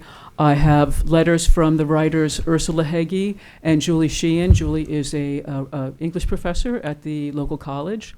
I have a letter from Tom House, who is a English teacher at Bridgehampton High School. And I have letters from Helen Harrison, the director of the Paula Krasner House. Also Susie Merrill, who is a writer and professor of the creative writing program here. And Donna Marie Barnes, who is co-chair of the Plain Sight Project, which some of you know about, but it restores stories of enslaved persons that are essential to our place in American history. And so just two very quick excerpts, first from Susie Merrill's letter, where she says, maintaining Steinbeck's legacy is a necessary and needed part of retaining the core history of our community. I wish that I could be there in person to express support, but my teaching schedule does not permit it. I am so grateful to the Sag Harbor Partnership, the University of Texas, my own University of Stony Brook, and all the individual Sag Harbor citizens that have worked so hard to make this a reality. And you know, my great personal gratitude, I cannot say enough words to express how I feel at this moment. But I want to close with Donna Marie Barnes, who grew up in Sag Harbor in the Sands neighborhood and now lives in Nineveh. And she writes in her letter, one summer day, when I was very young, 6 or 7 years old, so 1961 or 62, approximately, my dad took me to town for an ice cream from Paradise. Those of us old enough will remember that Paradise had the very best homemade ice cream. Standing on line for the ice cream window, I noticed my dad staring at a white man ahead of us on line. The look on my father's face was one I had never seen before. He was awestruck. But at the time, I had no idea of that word or its meaning. I just knew something was happening to my father that was out of the norm. The man got his cone and turned to leave, and my father's gaze followed him. As we left Paradise with our cones, we saw the man again on the sidewalk, and my father smiled at him. Watching all of this, I asked, "Who is that?" And my dad answered, "That's the greatest living American author, John Steinbeck, and one day when you're older, you'll read all of his books. He's a terrific writer." My father was a big reader, and talking about books was a major conversation in our home, so I knew that for him to react in this way was something very, very special. From that day on, I would notice the man when I saw him in the village. I recognized him because he always seemed to have the same clothes on. I'd see him wearing, at Paradise, green khaki pants, a wrinkly button-down shirt. I'd see him in the glimpses kids get of the dark interior of the Black Buoy Bar, or marching in the Firemen's Parade down Main Street. My dad told me he was special, and I saw him as that, but also as someone who loved Sag Harbor and ice cream cones from Paradise. 30 seconds. Thank you. Thank you. All right. Susan, could I ask you back for a moment? So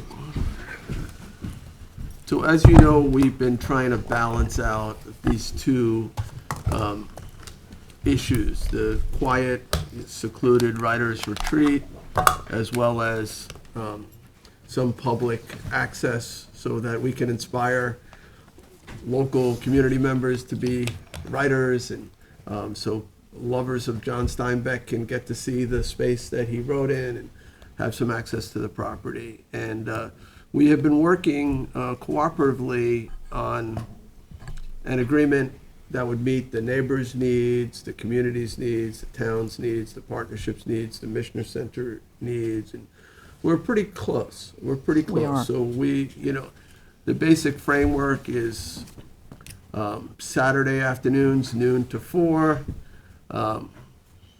most of the year, by appointment only, 10 people at a time.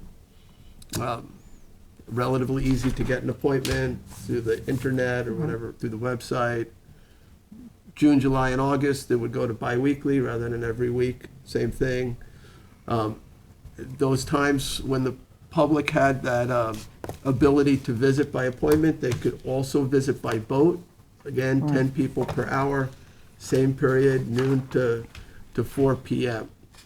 One of the ideas that Councilman Martell had, which was found to be acceptable, was also a once-a-year writers' workshop for local students, 2 from each high school on a selected basis from those high schools. And though all the details of that, whether it's a seminar, that hasn't all been worked out.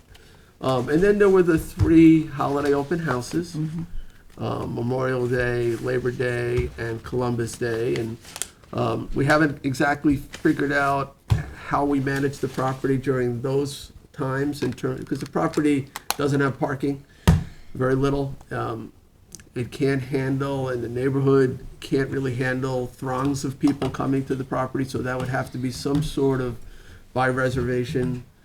And we understand that, we just haven't figured out the details on that either. And then the one issue that seemed to be still up in the air had to do with the winter months when there wouldn't be writers in residence, but maybe a time where the public could still visit the property. I think that the request that your organization had made was for it to be closed for those months. We are looking for some public access, and we're trying to figure, I don't know if we've arrived at any agreement there. I think this is within the next week. If we can get the parties on one, Zoom or phone call or something, I think it can be finished very quickly. So I'd like to give the public an opportunity to peruse whatever we come up with. No problem.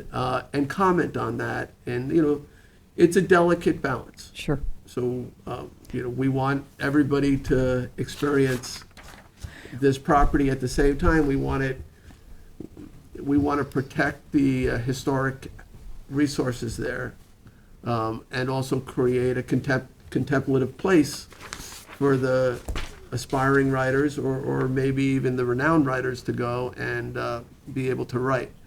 So we've been working really hard on that balance, and I just, hopefully that we can come to a finality on this and then publish it for the public and then reconvene here. I hope we don't have to go through all of the testimony that we just did. I hope not to. If you spoke at this hearing, it still will be part of the record. You don't have to repeat yourself. It's not that you can't. New voices are certainly welcome. And so I think what we need to do is to recess this or adjourn it to another date. Hopefully work out this access agreement a week before that date to give the public some time to look at it. If we don't give them ample time, we're going to end up having to adjourn it again. So I know it's not in the interest of anyone to delay this. So. I think we like deadlines. So why don't we say that we'll have something to you no later than Monday of next week? Would that give you enough time? Because we'd like to be on the next hearing. Well, then we have to review it and get back to you too. Well, then let's get something to you by Friday or Thursday. We don't have Thursday is better. Okay. Just know that the neighborhood is a party to all of this. We've been working with them, and we'll do our darndest to get it to you by Thursday afternoon. My plan was to keep the public hearing open, well, if I could, for 2 weeks. And to revisit it. I understand rather that. than adjourning. I get it. So you want it Thursday if we can morning? have it by Thursday at noon. Okay. Because we can then go into executive session on Thursday. Hopefully we agree. At that point, we can release it to the public for their review. And we can, I think, if that happens, I think we could adjourn this for 2 weeks and come back together for a continuation of this public hearing. It just happens the next town board meeting is in for another 3-week period, I think. Just this one time. February 14th. February 14th, yes. Valentine's Day. Yes. Oh, goody. It's very appropriate. So can that we gives say us it? a little bit of time for back and forthing. Yeah. Well, why don't we say Friday? I'm traveling tomorrow. Well, the problem with Friday, then I won't see the board. Oh. We would still have It's 2 okay. weeks We'll have after 2 that weeks if we have after 3 that. weeks in between. Yeah, we can talk about it next Thursday. We don't have to It's be in possible that we could review it individually. And then we can have it, yeah, Yeah. I mean, we'll be happy to send it out to all of you to make it easier. that's fine. Okay. Let's hope to have 3 this weeks. finalized from both sides by early next week, At the latest. the latest. Yeah, no, we'd like it before, actually. Yeah. Yeah, and then we have to figure out how to release it to the public, but a lot of the local newspapers, their deadline's often on Monday, Okay. so we We'll could do try what to we get it can. done by Monday, yeah. Tommy? So, it's going to be released to the public, and I just want to kind of, while you're still up here, this is not our only historic projects that we have, and I just want to remind everyone, at least, for the public's edification, we redid the Nathaniel Rogers House, and I don't know what the access agreement is there, and the Prosper King House, and the Canoe Place Chapel. We own all those. Right. Well, the African American Museum, the Sag Harbor Cinema. So this is part of a large group of CPF projects that we have undertaken. Some other ones that are underway, the Tupper Boathouse, they just signed a stewardship agreement. But as far as the nuts and bolts, I'd like to keep it open for 3 weeks and allow for public input if people want to send us letters. Well, I want to not just keep it open for written comment, I want to actually adjourn it. I want and to keep have- it open and then keep it open until the next meeting. If the hearing is still open, it'll. I'm a little bit. Yeah, for open. So what I'm saying is we would adjourn it to February 14th. And then we can decide on February 14th if we can close it or not. Yes, it would be Okay. open for both written. And people could comments. still give comments, right? All It would right. be a continuation. I don't want to Okay. close the oral part of the hearing until we Neither have do an I. access plan. Right. Okay, all right. So we're on the same page there. So that is my motion then, is to adjourn the public hearing to February 14th with the hope that we can release an access plan sometime early next week and give the public plenty of time to review it. I think Luke Babcock is still here from the neighborhood, and he can help us organize this, and Tommy John has in the past, so we'll turn it around as quickly as we can. Right, if We just want to if- bring you something that's got support to it. It's right, not if just we're the not able partnership. to arrive at that, it could lead to additional delay, is all I'm saying. Yeah, we don't want the additional delay. We have donors that are so anxious that, And you also have a seller. I mean, we have a if- seller, and the seller's message is, he wants this done right. He wants UT to be the steward of it. He trusts us now, so he'll give us some flexibility if we have to have it. Okay, that's Okay. good. Okay, But so we I'm want it done. making Good. a motion to adjourn till February 14th. What is that a afternoon meeting? or It's- is it It's an afternoon, 1 o'clock meeting. 1 o'clock here at Town Hall, hybrid as well, so you can watch it or participate online. Okay, so I've made a motion. Is there a second? Yeah, I'll second it. Seconded by Councilman Schiavone. All in favor? Aye. Aye. Okay, thank you all. We just ask that you exit quietly so we can continue on. We have a lot of other business. All right, Madam Clerk, would you read the third public hearing notice? Public hearing number 3, to consider amending Chapter 19-5 entitled Public Safety Commission Powers and Duties in order to update administrative titles. All right, Jim, who's introducing this? I believe it's Sean. Let me just see if you did. And I saw him lurking around the hallway before. But All right. Lurking. let me just lurking. I'll see if I can. Worse than an attorney. All right, we're gonna, if everybody could exit relatively quickly here. We're still in We have a session. long agenda ahead of us. Thank you all. Thanks for coming out today. Okay, so we are beginning our third public hearing. This is amending Chapter 19-5 entitled Public Safety Commission Powers and Duties. And I will ask Assistant Town Attorney Sean Cambridge to explain. Good afternoon, Mr. Supervisor, members of the board, excuse me. This is an administrative update.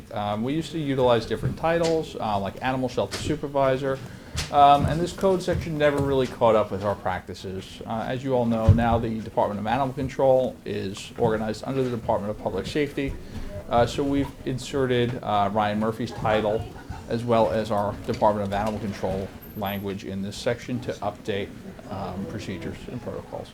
So it's nothing too crazy. It's kind of a mere housekeeping type amendment.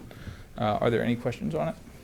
So this is basically for consistency when you're writing violations. Correct, for That the consistency code of violations, for cites the proper events where administrative people are titles. denied a permit, for example, that it's the right person denying that permit. Okay, any questions from the board? Nope. No, we've been over. Read it. Okay, thank you. Thank Is you. anyone from the public who wishes to be heard on public hearing number 3? Seeing none. Charles, anybody online wishing to be heard on public hearing number 3? No, sir. All right, I'll make a motion to close public hearing number 3. Second. Second by Councilman Scavone, all in favor? Aye. Aye. All right, we move on to public hearing number 4. Public hearing number 4, to consider amending Shellfish Ordinance, Chapter 278, in order to enhance enforcement ability, clarify language, and increase penalties for violations. All right, again, Assistant Attorney, Town Attorney Sean Cambridge will introduce us. Thank you, Mr. Supervisor. So as you'll all recall, we did a public hearing on a different draft a couple weeks ago. And after that public hearing, we went back to the drawing board with the Board of Trustees. And we have all 5 of them now supporting this language as drafted. Essentially what we've done is we've really simplified this section of the code with keeping the intent and purpose as it was while increasing penalties. What we've done is we've structured this so 271 now reads Section A, B, C, and D with various provisions of enforcement. In a shortened version here, A is to prosecute individuals without a permit to engage in shellfishing. B is to prosecute people that are violating the amount, limit, time, or size of shellfish as specified in their permit. C is the means and manner, what kind of tool they're using as regulated by the trustees. And D is to regulate what are called management zones. The trustees had this practice under their rules and regs, section 16. They have special authority to close areas for shellfish to harvest. That could sometimes be because of like a threat to a particular population, some type of seasonal restrictions, so on and so forth. From there, we have a definition section and penalties section. Currently, we had done this to increase our penalties to be in parity with surrounding municipalities. So we've proposed a first offense could be punishable by up to $500, not to exceed $500. A second offense could be $750, and third and subsequent up to $1,000, which are the limits under town code for a violation level offense. So we've increased those fine amounts to be, again, in parity with surrounding municipalities.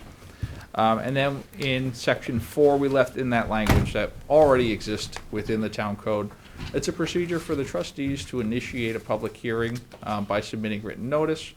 If they do not respond within a 60-day period, this board has the authority to vote on that initial proposal. I'd imagine the trustees board would respond within that 60-day period. I've never had a circumstance in my dealings with them where they did not respond for a 60-day period. So that's a brief outline. Trustee Welker is looking to speak on this as well. I saw her out in the hall earlier. But I have nothing further unless there are questions.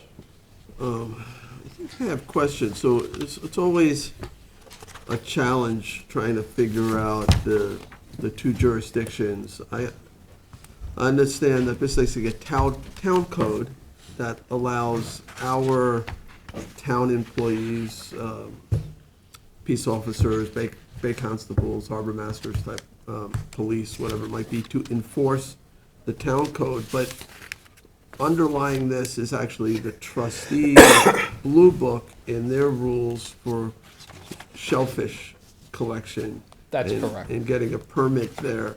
I just want to make sure though, so basically we're taking their rules, we're bringing it into our code. Well, so we that haven't. The state actually gave us specific authority to do this in Article 130 of the town law. So they set up provisions where a municipality can enforce where trustees have the title to underwater lands. So we're relying on that provision to enforce these rules that ordinarily would be outside of the scope of a town or village function. Article 130 explicitly gives us the authority to enforce in this manner. Right, and I understand it. So we have to sort of then state it all, that you have to have a trustee permit, et cetera. Correct. The one thing I'm just a little bit not fully clear on, in terms of making amendments to this, this requires us to basically reach out to the trustees and get their opinion, Correct. but not their expressed approval. Is that correct? That is correct, Mr. Supervisor. Okay, because we might want to change it and they may disagree. That is entirely possible. We still have the absolute right, though, to change it. That's right? correct. Okay. We have tried to structure this in a way where the trustees are not coming to you for essentially what we think of day-to-day changes. So rules and regulations, limits, tools, timeframes are all for the trustees to regulate. These are the enforcement mechanisms. So if the town board decides, hey, we're not going to regulate the tools, you're in the right to do so. We need to initiate that process and get a written comment from the trustees. But that's, I just want to set this make up sure be that flexible. we did not have our hands tied in terms of amending our own laws by requiring somehow their approval to change our law. Right. You do not require the trustees' approval. We just put in a mechanism for the trustees to initiate a public hearing here.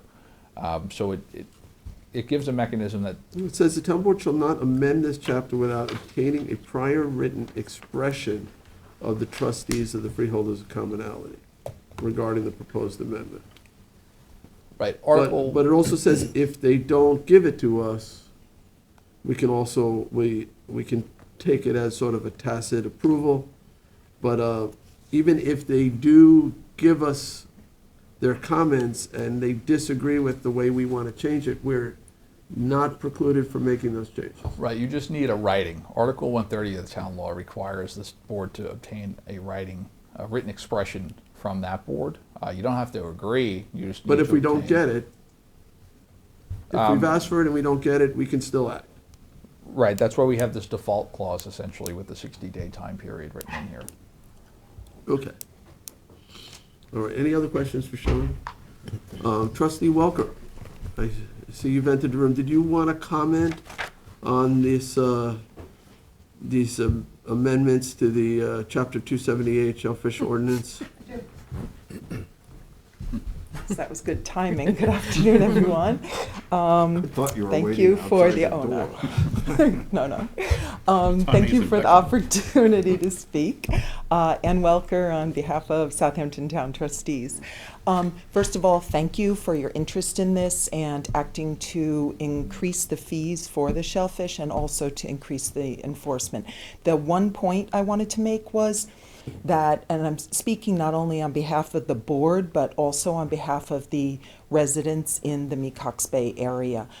There is extreme concern still about the need for almost laser-focused enforcement during certain times of the summer, where maybe we would have the bay constables, code enforcement, the police department to really go after these individuals that are coming, from what I understand from speaking with residents, from out of town, being dropped off by a van, going in residents' backyards with their flashlights or near their backyards on the water and going after the crabs. So if we could act in a way that was laser focused on certain nights in the summer, and I will get back to you on that, as to what nights it is, because there are very finite nights, although there's a lot of people that are there that are doing this poaching. East Hampton has gone after this, and we need to do it in Southampton as well, just to increase that. So looking forward to that. But again, thank you for your work on the fees and on the enforcement, and thank you. Could I just ask you a question on that? Is that, why are there specific times? Is that lunar cycle or something? It's when, it's when the crabs, it's like when the fish are running, the crabs are running. I just don't have those with me, but I can get them. And I did have this conversation, and I think everybody is on board and willing to work together. Yeah. Yeah. Thank you, Trustee Welker. Of course. All right. The first woman elected to the trustees in 400 years. And still the only woman ever elected to the trustee. Hope that's not going to be another 400 years. Little piece of history. Thank you, Ann. Thank you. Okay, is there anyone else who wishes to be heard? I'll make a motion. We didn't do online yet.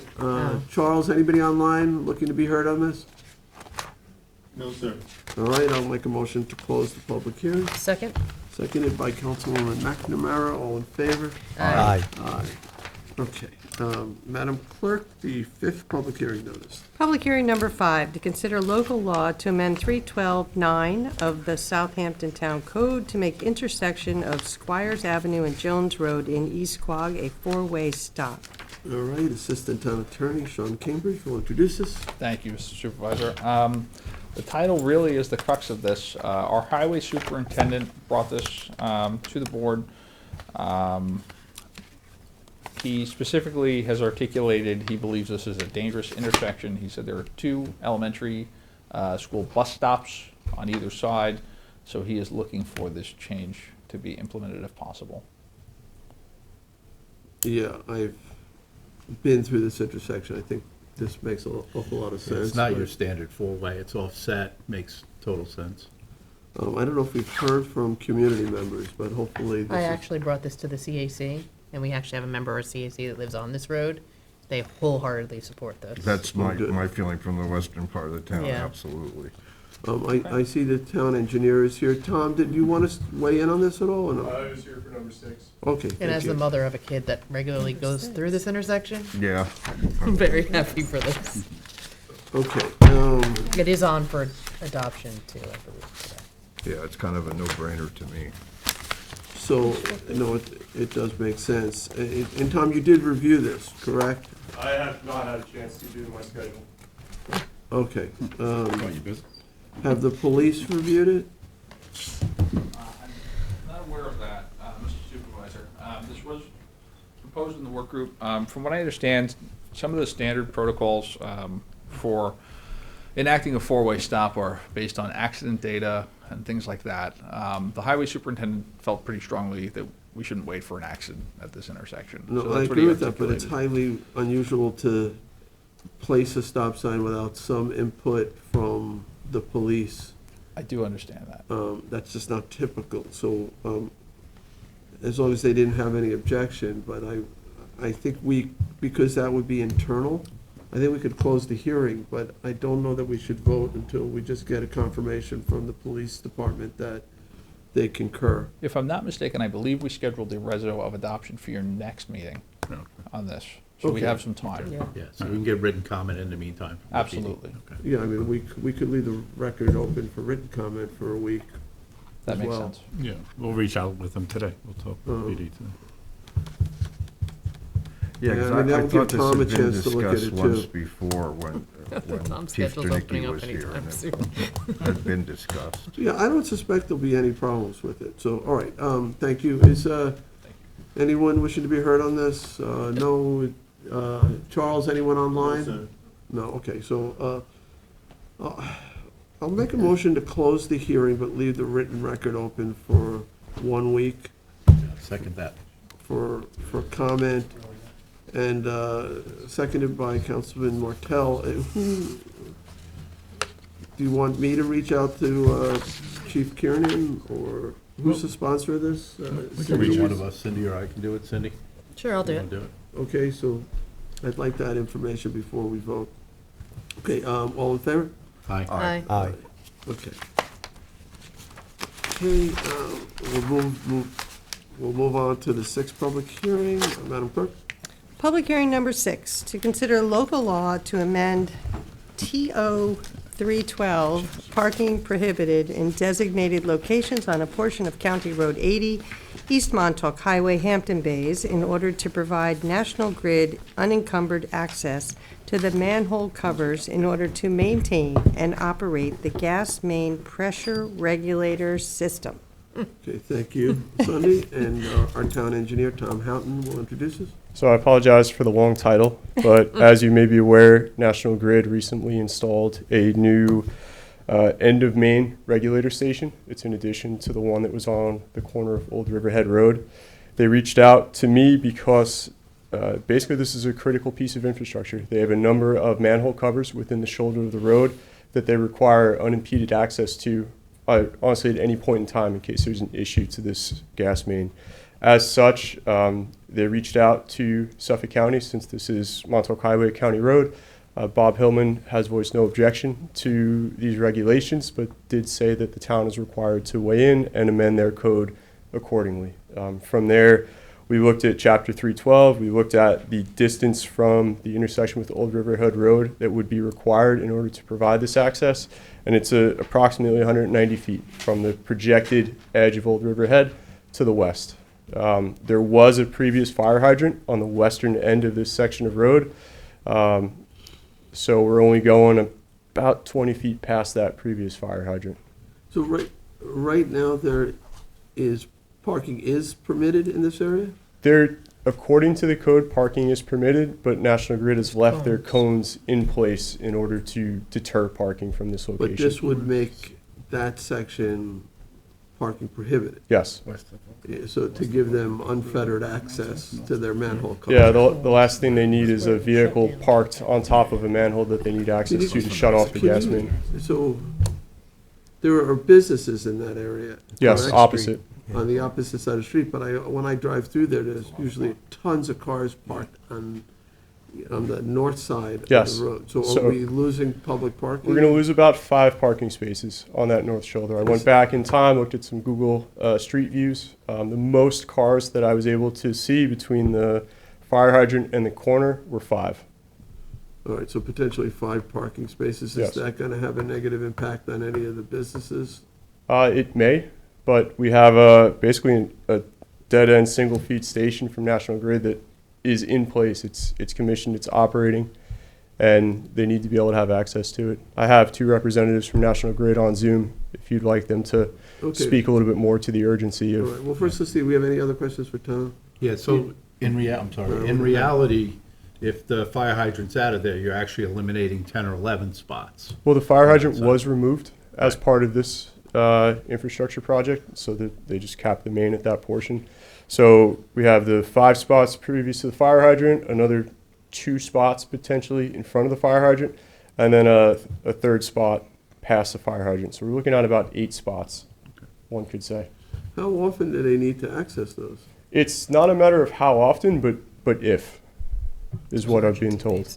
So, did Mr. Hillman have any suggestions on how to protect those manhole covers so they are fully accessible, or he's just saying we need to put in no parking and they have no problems with it? He did not. He said no parking was fine, and we're looking at doing some cross hatching. Okay, so there's no weight issue or anything? No, they're all traffic bearing. You can drive on them, all that. It's literally the access issue. Okay. All right, thanks, Tom. And Tom, you're positive that if you park there just, to walk over to one of the restaurants or whatever, that you would be covering one of those manholes? I leave that to National Grid to explain if they may. Okay. I've been told that they need access, and if someone parks there and they walk to the restaurant or they walk down the street, what if they don't come back? Now we have a vehicle blocking that. So I think it's a safety issue too. Yeah. If they can't get access to that and there's a leak someplace else from there, it can be an issue. So correct. I don't think we really have any choice in the matter. We need to protect those covers so they can access. How many covers are there in that stretch? I actually have a picture. Let me just look back through, Jay. I'm just kind of blown away how they got there. I don't want to eliminate. I certainly understand that you don't want somebody parking over one of the covers. It's about 12 manholes or so between manholes and valves. So that whole site, it's not just we're closing off. Yes. 10 parking spaces for one cover, but we actually. Our aim is to close off really only what's necessary. So. Tom, do you know if this was part of the application, the original? I do not recall. It would have been a Suffolk County permit because it was in the Suffolk County right of way. Is there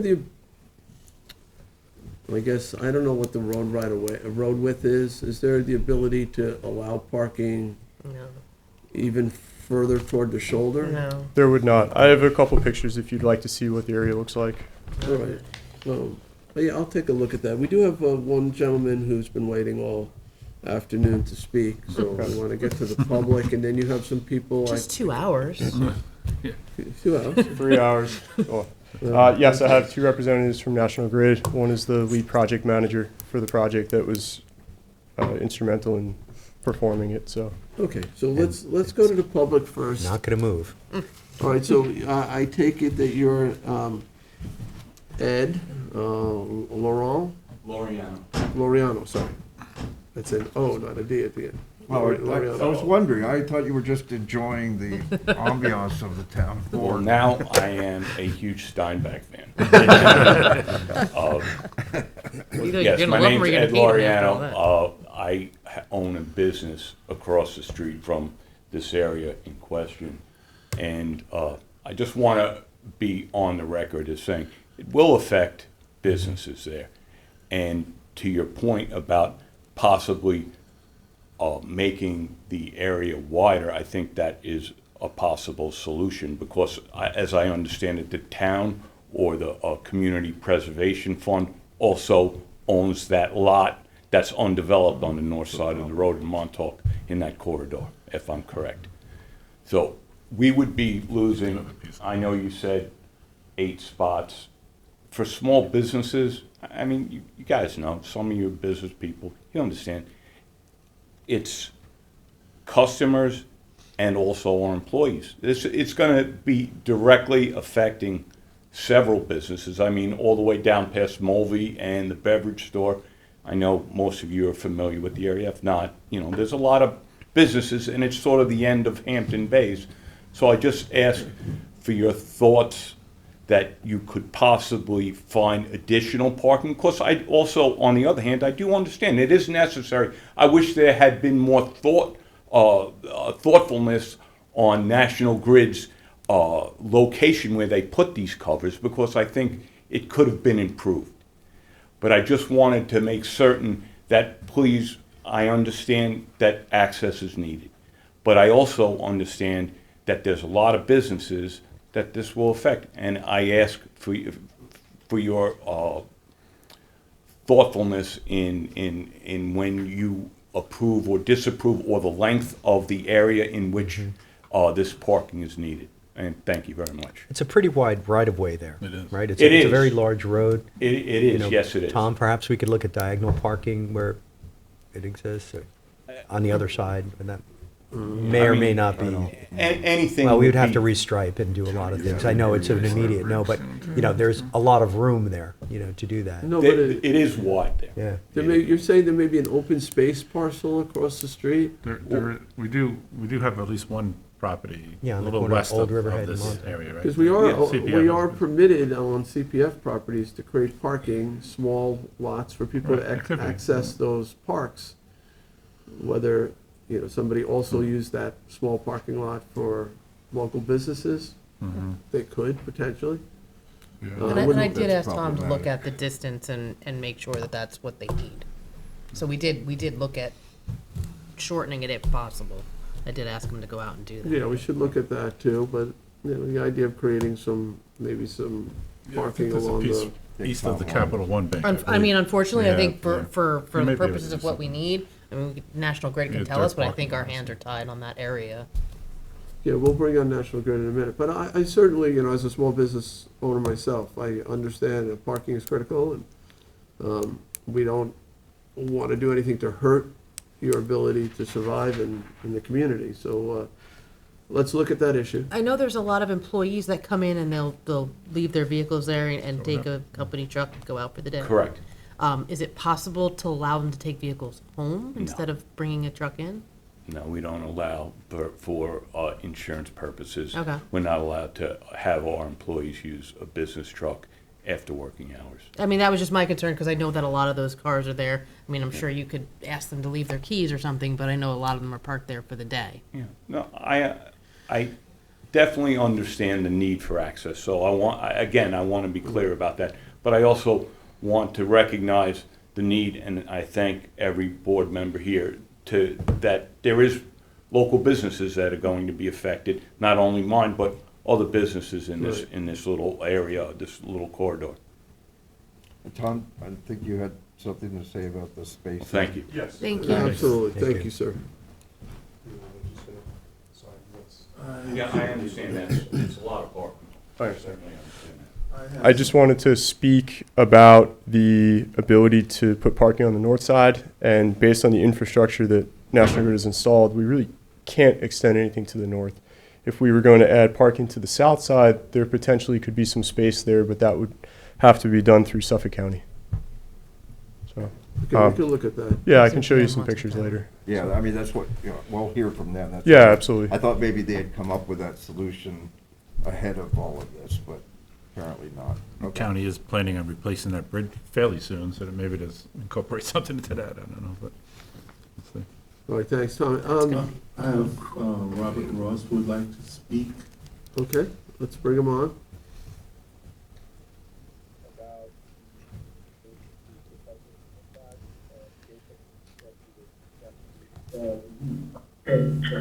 You can speak, Robert. I can't, Good afternoon, Congress members. Can you hear me? I Yes. can't see you, but I can hear you, Robert. It's a caller. You can hear me, that's good. So I'm calling in this afternoon as the president of the Squirewood Homeowners Association, which is located off of Old Riverhead Road and Montauk Highway. So as several of you know, we've been dealing with this project of National Grid for over a year. And as you also know, I have not been happy with the construction and the issues over there. And it's just really upset many of our homeowners with the detours and all of that, but now the road is finished. I don't see any reason why National Grid should take over 12 parking spots for 365 days in the year, 24/7, for the equipment that they installed there. If they have an issue and they know that they're going to be doing work, they simply should talk to the town police department and put up temporary signs for the day, just like we do in the parade. No parking today, special event. 12 parking spots is crazy in that area. As Ed mentioned, the staff of Pool-tastic park in that whole area 6 days a week in the summer months, spring and summer, while they're servicing pools. We have that restaurant right across the street that gets a lot of business and no place for their staff, no place for their customers to park. So they park there. I just think it's crazy. And I also think it's sort of obnoxious, I suppose, for them to have those orange barrels and cones there for weeks now on end, blocking those parking spots. And it sounds like the town isn't even aware that they had those there. Did they get permission from anyone at the town to have those barrels there? The police department knows those barrels are there. I don't see any reason why we should allow them to have those spots for an entire year. And with regard to the suggestion that yes, that property across the street is CPF property that was bought a number of years ago. So, you know, we can't turn that now into a parking lot, I don't believe, or extend the side of the road. And I'm also confused about something too. They say the manhole covers, to my knowledge, and I could be wrong, there are no manhole covers in the roadway. The manhole covers and their equipment is in the right of way, not in the roadway themselves. So I don't know what they're doing, and I hope that you vote against this and maybe have the county come in and come up with some accommodation, but not give up all these parking spots. Thank you. And there's no application. There's no application for this on record at the town. Thank you, Robert. Tom, I would imagine this would be in part for emergency access. I mean, God forbid they need to get at the You want gas. to talk to National Grid? Absolutely. Yeah. And if we want to bring National Grid on, they can explain all of that in greater detail than I can. Sounds like Okay, we should. let's bring them on. Charles, Who else do you have online? I have National Grid on. All right, let's bring them on. You need to get out the valve. Just you have to National get out Grid. No names, please. Yeah.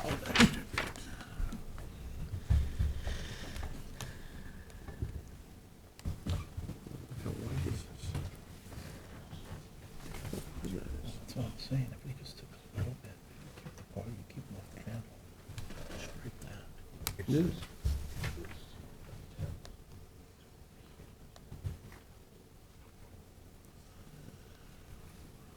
While we bring them up, Tom, I'm just looking at this one picture. It's a very wide shoulder there. It looks like it's 3 car widths wide. It's not, it's about a little more than 1 car width line, it's a standard shoulder. No, it's pretty wide, it's, the fog line is pretty far into the. Yeah, take a look at that. Oh, this is, video this up. is, this is from 3 years ago, prior to the project. Oh, that's not what it looks like today? No.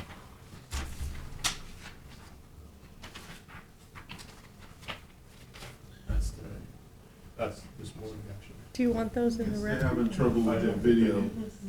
It's not much different than it used to be. Can we hear I mean, them? The road's only so wide, so from Yeah, the center line that to the- picture's got a weird Yeah, the angle, see how pictures are small the both- cars are, it makes it look much wider. But I felt I could comfortably park between the manhole covers and the grassy area and still have plenty of room on the shoulder. You'd stripe that out in case of emergency, they could park right there on the road. And what kind of emergency? Because we have manhole covers for electric, we have manhole covers for water mains, we have Well, this is gas. So a lot, communication sometimes. So this is gas. it needs to be shut off. I don't know what the, why the system was We're put working on in. getting their audio to work right now. Yeah, Yep. This has been a tough project. I mean, we had to move our water main for them to be able to get, all these facilities underground. We lucked out because the county paved and our highway department paved Old Riverhead Road, but they had, torn up that property in that area for, like, the homeowners association and the neighbors and the businesses, pretty badly at the yeah. time. There it's- was like no parking there last summer, the whole summer, right? Yeah. Because they had equipment in there, they I had. know, I saw that. All the time. So the video and the audio is on, but I can't see them and I can't hear them. So in addition So to the somebody went to pool have company a that's there, the There's delis that somebody. are there, There is. there's a thriving little market deli farm stand type of thing that's suddenly taking off. It has Norel's? Tons of not Around like Norel's. there's like a farmer's Yeah, market? there's a little, there used to be a little somebody food on. shack, fish shack. Oh, the But they're- taqueria? Yeah, one of them, yeah, they're doing great business there now. Yeah. They are. All right, who do we have? We can't Can't hear hear you, you're muted. Oh, that might be the issue. You want to check to see if you are muted? We Nope. still can't hear you. Charles, is that on our end or their end? Not on our end. What? It's not on our Not end. on our end. Is it helpful if they call in? 'Cause Yeah. I could bring them Yeah. in right now. Yeah, but is that And then gonna you just go gotta over put to it up to the public? mic. Yeah, I'll put it Yeah, on right okay. Yeah.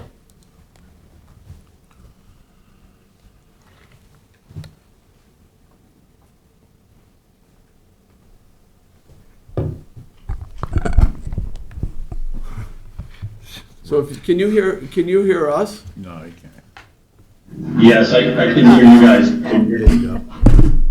Yeah. Okay, Yeah, we we can got hear you, you go now. ahead. Okay. Now you have to hang the phone up.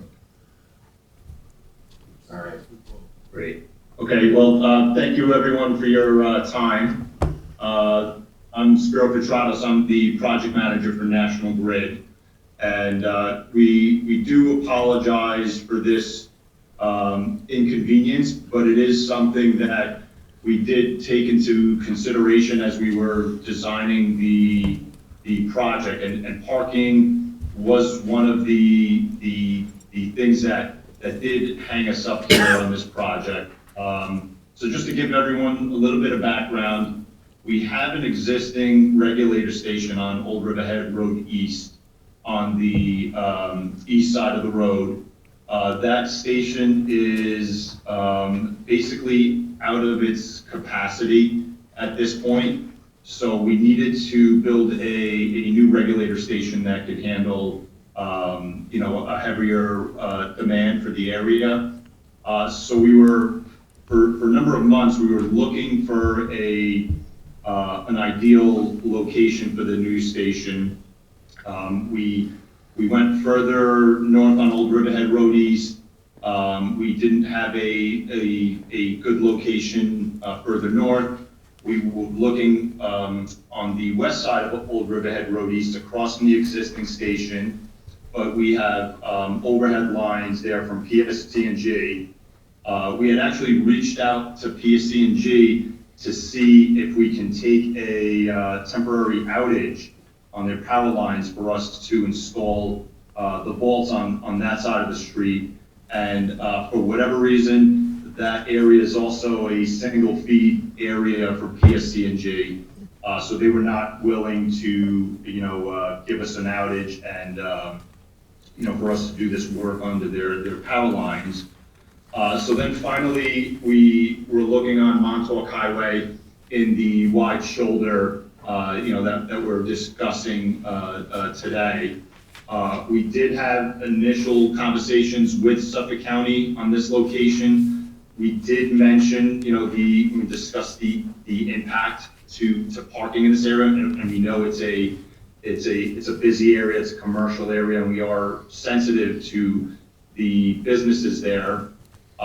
They did support no parking in that area. But what we also tried to do, and I think some of the board members were alluding to this, because it's a wide shoulder, we tried to shift the manholes closer to the roadway to potentially be able to, have cars, still use that area. But we can't get too close to the roadway because, it's also a safety concern for our operations folks. They gotta park their trucks and, access those manhole covers. So we tried to find a middle ground, if you will. But seeing where they are, there's still a high risk of people parking over those manhole covers. So that's why we had, decided to still pursue no parking for this area. As Tom Horton had mentioned, there was a fire hydrant in this area, so there was a certain portion of the roadway that, was theoretically, didn't permit parking. We expanded, upon that to encompass our reg station. But I do, for whatever it's worth, want to assure folks that it's not something we just went in and did and are now asking for, forgiveness after the fact. It was something that we were in discussions with the county and the town, and something we took into consideration when we were designing and building the station. And this station is a critical, it's a critical station. All of our stations are critical. This one is especially critical, again, because it's a single fed area. So this area isn't, backfed from another station. So if this station goes out, we have an outage on our hands. So it's a particularly sensitive station. So it's one that, we didn't want to, have a risk of not being able to access the equipment in a timely manner. So can I ask you a question? How often do you expect to access those manhole covers, or is it on an as needed basis? So I'd have to talk to our operational folks. So there's two scenarios. They have, regular maintenance where they do their annual checks. I'd have to check when that is. It may be, a couple of times a year. But the scenario that we're most concerned about is, is an emergency scenario where we have to, it's not something that's planned, that we have to access the equipment at that station. Okay. And my other question is, I'm just becoming aware of this, and I'm sure this application was made before I was in office, and I'm just wondering, and I know there's, Tom, I don't know if there's anybody here from the county or not, but do you have that original plan as it was proposed to the county that we've never seen? Yeah, I mean, I think we had calls. I probably have an email or something following up with our call, but we had reviewed this area with the county before we even designed it. So we had these discussions when we were in the stage of picking a location, and we struggled with this particular one because of the parking. And because, someone had mentioned the length of construction, our construction, according to our schedule, was on time, but it appeared to drag on because we also had a summer moratorium on Montauk Highway. So we had to do this work in stages. So it wasn't necessarily an ideal location for us as well. But when we had those discussions with the county and internally trying to find a spot, this was the most practical, feasible spot that we had.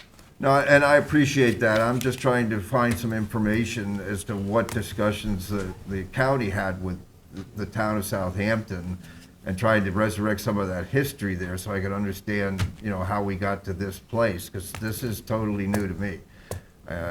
I'm just a little surprised that, if you have, whatever you have, if you could send that would be useful, if we could see that, so we can understand that. Because in my view, it's the county's responsibility to make arrangements to help the local businesses. If we can put in parking there, I think if we can do that and come to some way to do that that satisfies, both parties, that would be the ideal scenario.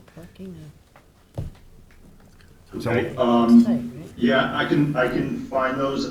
Who's the best point of contact to send that to? Should I send that through Tom or is it someone on the board? Yeah, Tom Houghton. That'd be great. Okay. Thanks so much. I appreciate that. Yeah, and I think we could figure out a way to make everybody a little bit happy. I don't know. It's already in the ground, but now we're trying to, I think the county has to get involved if we need to change the striping on the road or move stuff around so that we can help our local business too. I don't know. There might be other opportunities to create, 5 parking spaces that we're losing? How many? 8 parking spaces?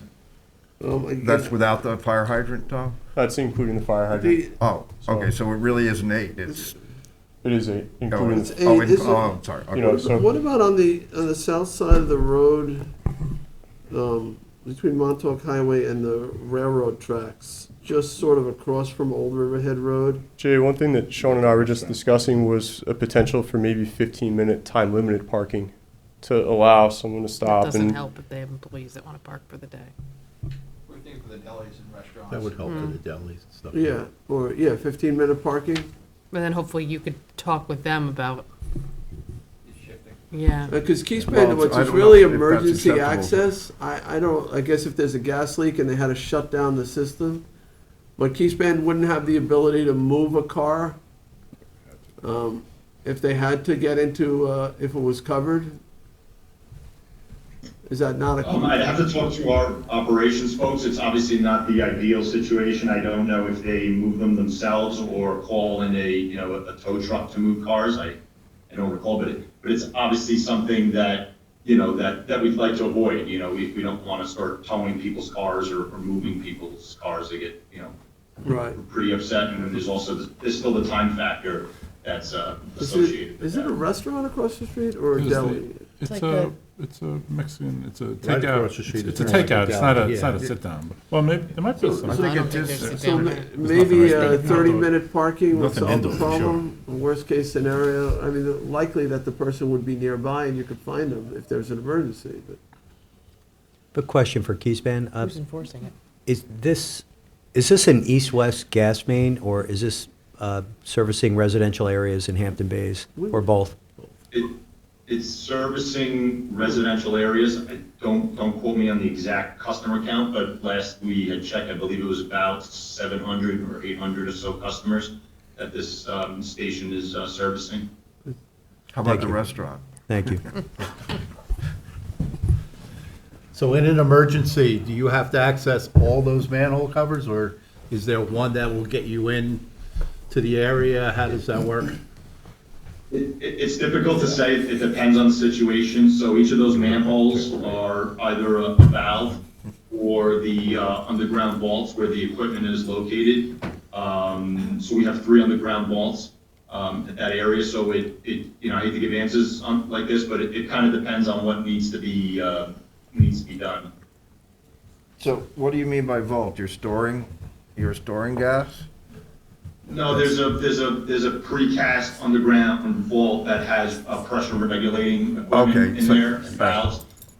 So you're not storing any gas? No. All right. But they're not connected Pressure underground? You can't go from open one manhole cover and move to the next underground? No. No. They're individual vaults. Right. Yeah, Well, and let's say we played with this idea of 30-minute parking. Would that answer your, I mean, would that typically give you the accessibility that you need? The worst-case scenario, you might have to wait 30 minutes? That's a tough one to answer. I'd have to talk to our operations folks, and then if someone mentioned it, comes the question of, enforcement on that. Right. Well, even the no parking comes a question of enforcement, right? Yeah. Yeah, I mean, I don't want to say this, but if someone's violating, no parking, I'm assuming they're going to be in and out versus, spending an hour or 2 or more. Do we have anybody from the county here on this, or it's just? No, we have no one from the county. Okay. We asked National Grid to be here to speak to the importance of these manholes and their access to it. We've previously coordinated with the county. They don't have any issue with it, but it doesn't sound like they approached it from a parking perspective. Okay. So is this access for in case of an outage, or is this also access in case of a leak and needing to shut down the system? Yeah, all of the above. So it's Maintenance, emergencies, leak repairs. So it's the biggest one is a potential emergency situation. Correct. In which case, though, they might be able to tow a car out of there in an emergency if they had to. However, if It's it's like, an are we gonna let emergency, 15-minute parking by the fire hydrants? I just, when safety's concerned, we can't. They put these vaults in. These are junction stations. They've got to get at it if it's an emergency, and that's there's a just. gas leak, I mean, Each one 15 minutes has is gotta a be- long time. It's gotta be isolated. You lose 1 parking space for a fire hydrant, basically. This you're losing 8, 12 feet on either 50 side. feet. Oh, yeah, what's it? 190 feet. I don't know. I mean, I'd like to see it creating parking elsewhere if we can. That's a possibility too, and we can look to see if there's opportunities to get additional public parking in this area. Just from a safety standpoint, I see our hands as tied on this. I see, I don't find any fault No. with National Grid. I think we The need to county. talk with the county. I think we need to just take a look at the area and see who owns what. It looks like there's a triangle sort of right across from Old Riverhead Road. Maybe you could create some parking spaces on the south side of the road. We probably need to look at the parking plan for the Looking at the individual. aerial, but I can't see the topography and whether it's suitable. There's a big drop off over there. There should be an organized parking plan with cross-access and with the individual parcels that ideally and theoretically should handle their employees and their customers. So listen, it is, But we'll move on. it's January. It's Sure, no January. I problem. don't Have know to- of how busy you are this time of year, but we could put some temporary restrictions in place. With a clock that's sort of ticking, and then we revisit. That gives us a little bit of time to keep cars off of it for now, and let's see what options are available. Let's see, maybe the 30-minute parking, it would be acceptable. Maybe there's some 8 spaces we can open up somewhere else. I don't know. Does that seem like a path forward? maybe I just like approve a 2-month closure while we sort this out? I mean, it's been closed with the closed for a cones. year Been and closed half, for a yeah. year. Still is. Right. Well, it's not, So- it's not the busiest time of year right now. I mean, in my No, opinion, I think it's this been has to be closed for closed a and we have to year. look to find parking. So I think you need to find a solution because it's been closed for a year. Yeah. So Right. temporary stuff is, right now you have the best situation. But I February, think we gotta March, find another April. solution. We could do 90 days. And let's see what we can develop, then we have to come back together in 90 days because, we've only Well, we need suspended to talk parking to for the 90 days. county. What do you guys want to do? I'm not trying to come up with other solutions here. We're losing 8 parking spaces that are affecting local businesses, and I think that we should really see if we can figure out a plan, either with like 15 or 20 or 30-minute I parking. don't think it's up to us to come up with a plan. I think it's up to the county to come up with a plan. Well, we're being We asked to have, prohibit we have a parking. discussion right now. We have a business owner that's making a valid thing. I think we need to fix that problem, but it's gonna be the county that's gonna have to fix it. But- And we need to sit down with them. Then you want to just not act on this? Well, right now, there's nothing to act on because right now, it's closed completely. But not by our regulation, it's not. Well, What It's regu, temporarily closed Yeah. in order to preserve access to those covers. by like who? that. By the police department? We asked not PSEG, National Grid, to leave the cones up until we were able to figure this out through this process. So there is a notice of adoption on today because it was a safety issue. So what do you want to do? Well, Adopt a measure? I want, as soon as this I'm board s- meeting's over, I want to talk to the county.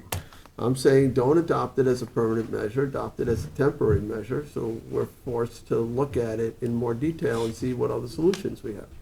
Is that going to require a new public hearing and notice of public hearing? I don't know. Jim? Counselor? If you're changing or there's a resolution Yeah, on there's a today. resolution to close it, not for 90 days, to close Well, it. We could But there's a amend it. resolution, but also to adopt the, Yes. the no parking in this today area. to adopt the prohibition. It was noticed for this purpose. We have a different section of the code for temporary restrictions. So I would suggest to the board that if we're gonna do something different than adopt this prohibition today, we renotice. Yeah. Yeah, I think if we're gonna I mean, change it from a temporarily, permanent to a that's temporary. fine, but permanently, I think we have some homework to do here. I agree. But do we realistically think that there's ever going to be parking on top of these manhole covers? No. No, and that's what I'm think getting we at. I have- think It we need to just come up with, is we need to not gonna close happen. this and we need No, to the come up with other gentleman from Keyspan didn't solutions. rule that out. A 30-minute parking, 20-minute parking. I think he told you that it's, if an emergency situation, 30 minutes could I don't think he potentially said not that. be a He good said he thing. needed to run it up the flagpole. I mean, for the consideration, I was speaking with Tom, and, each home and business has its own valve. So presumably, if they're going to this one, there's already a broken valve and a considerable amount of gas building up somewhere. Just for your consideration.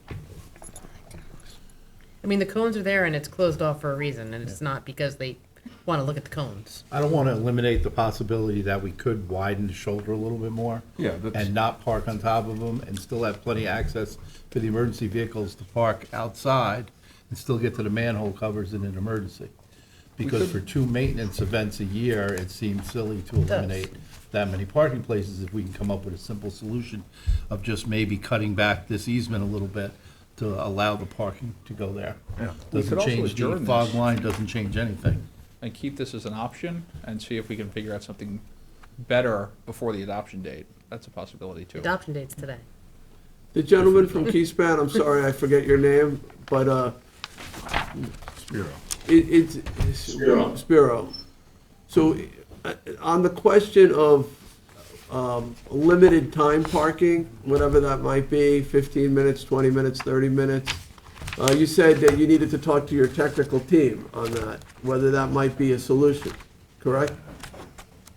Yeah, I mean, again, that's a little bit of a double-edged sword. It would depend on the situation, and then it also depends on, enforcing that 15-minute rule, right? Right, so we would have to do that at the town police, Right.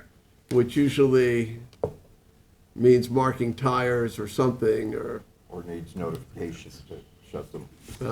protect them. 15-minute parking doesn't help. I don't think that solves anything now. It might solve something. I don't know. We just have to push the park back a little. If we're gonna have parking, we need to keep it off the manhole covers anyway. I can see a situation where the majority of the manhole covers are in a small area, that would be no parking.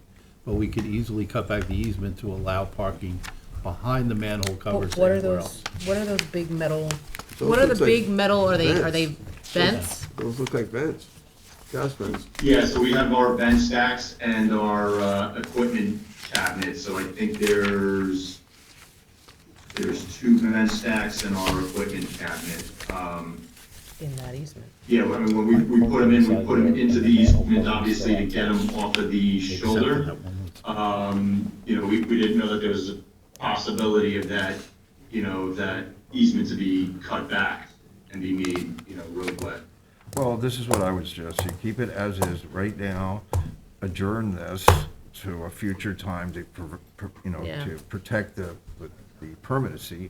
But in the meantime, we need to have some conversation with the Answers from county the about county. this. If you're gonna change the road view, or the road, you know, how it, I don't know if that's possible. I'm Only okay they with would- adjourning it to February 14th. We'll continue it from there. It gives us 3 weeks to see if we can come up with anything.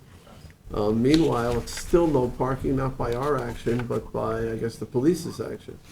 By National Grid. Well, National Grid can't just shut down the parking. It's absolutely a safety issue, it's number one. So if we can find some way to compromise that helps everybody, I think we can do that, but the only group that's gonna do that is the Department of Public Works, not us.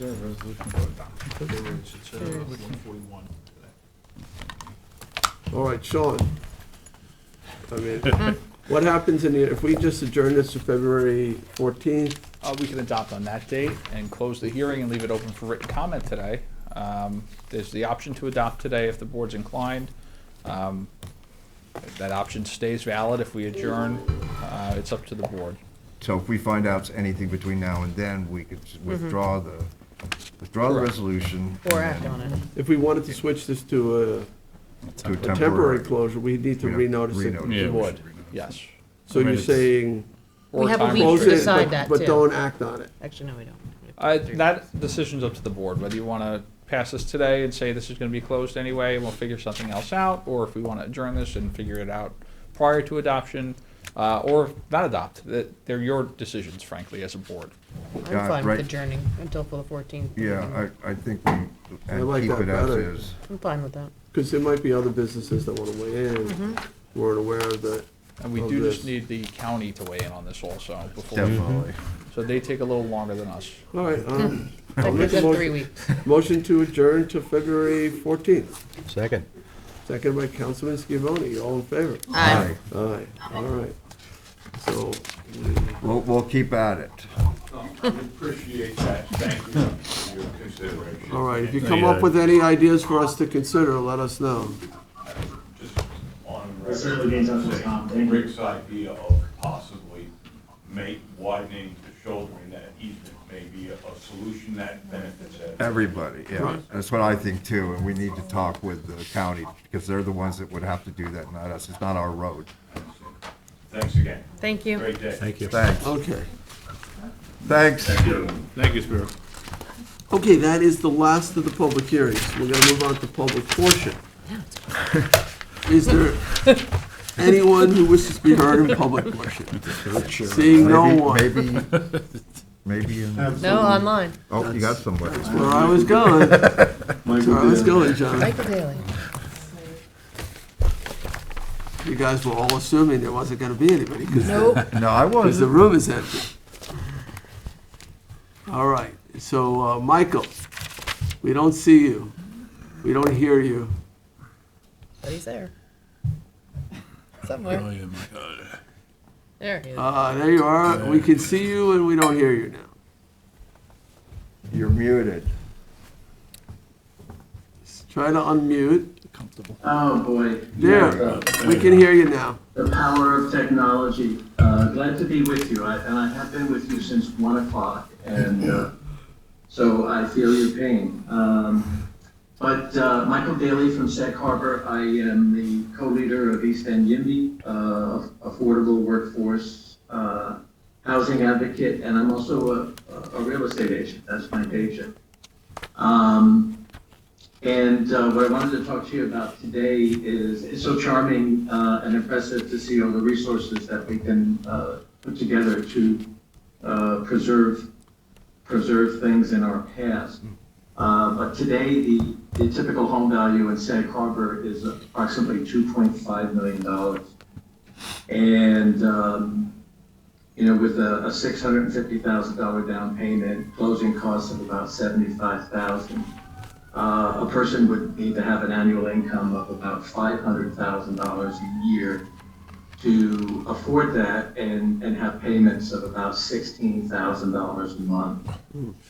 In Southampton, the 11968 area code, the typical home value is about $2.25 million. In West Hampton Beach, the typical home value, West Hampton and West Hampton Beach is about $1.65 million. In Hampton Bays, the typical home value is about $831,000. I don't know where our future John Steinbecks or Peter Mathesons are going to live, or where artists like Jackson Pollock are going to live, but it's a real challenge for our local people. And that $831,000 typical home price value in Hampton Bays works out to someone needing to make about $175,000 a year, about $200,000 for a down payment and closing costs, leaving them approximately $5,000 a month in monthly payments. But fortunately, the Community Housing Fund was passed by referendum, and is expected to raise approximately $600 million over the next 20 plus years. Probably about 300,000 of that in the town of Southampton. And that is going to provide a wonderful opportunity to change the model of affordable community housing that we've been struggling with for years. There's great expectations and a great need and for available and dependable year-round housing in our communities. But we have to recognize that a housing crisis that has developed over the years is likely going to take years to fix. It's not just the money, but adjustments to our restrictive zoning codes that will be critical to allow for as-of-right creation, eliminating the politicized special exception permits that we often suffer from today. Less restrictive accessory apartment codes, smaller homes, smaller lots in business districts, and allowing multifamily homes to be built, all with affordable guidelines in perpetuity, while protecting our environment and rural seaside character are necessary to tackle this crisis. The Community Housing Fund legislation, which I believe the towns are going to start collecting funds on contracts that are signed after April or after March 31st, starting April 1st, unless any of the towns decide differently. It also calls for the formation of a Community Housing Fund Advisory Board or Advisory Committee to be appointed by the town board, reviewing and making recommendations regarding the town's community housing plan. That board will consist of not less than 7, no more than 15 legal residents of the town, and I know you know this. The board shall include a representative of the construction industry, the real estate industry, the banking industry, and 3 representatives of local housing advocacy or human rights organizations. And just to be candid, I have put in an application for that committee. Villages also that have elected to participate that will sign intermunicipality agreements with the town will also have a member, and the Shinnecock Indian Nation will have one member. 30 seconds. And the board will act in an advisory capacity to the town. Mike, But I wanted to speak to if you could just finish up. Just 30 seconds more, Michael. Okay. I'm sorry, I'm not hearing as well as I could, I guess. I just want to encourage the town to appoint members on this committee that represent the cultural, economic, age range, lifestyle diversity of our town, young professionals, business owners, landlords and tenants, should fairly represent the geography from Eastport to Flanders to Sag Harbor and Sagaponack, should recognize where we have a dense living right now. And last but not least, the committee members should be screened for temperament and their ability to work together on this very important committee that's going to be advising the town on the development of an effective housing plan and application of these funds. So I wish you the best, and I wish us the best for not only preserving the past, but for planning for our future. Thank you. For your Thank time. you, Michael. Thank you Thanks, for Mark. your patience. I guess you logged on 3 hours ago, and here you are. Yeah, so. well, that's what you got to do in this game, right? You're committed. Cheers. Thanks. All right, so, Charles, anyone else for public portion? Charles? No, okay, I'll make a motion to close public portion. Second. Seconded by Councilman Bouvier, all in favor? Aye. All right. So, we go to the resolutions, and we begin with number 98, and that is, Rick, you. Okay. Town Board Resolution 98 of 2023, co-sponsored with Councilwoman McNamara, authorized purchase of over-center articulating aerial device from Alltech Industries using the Sourcewell contract. Second?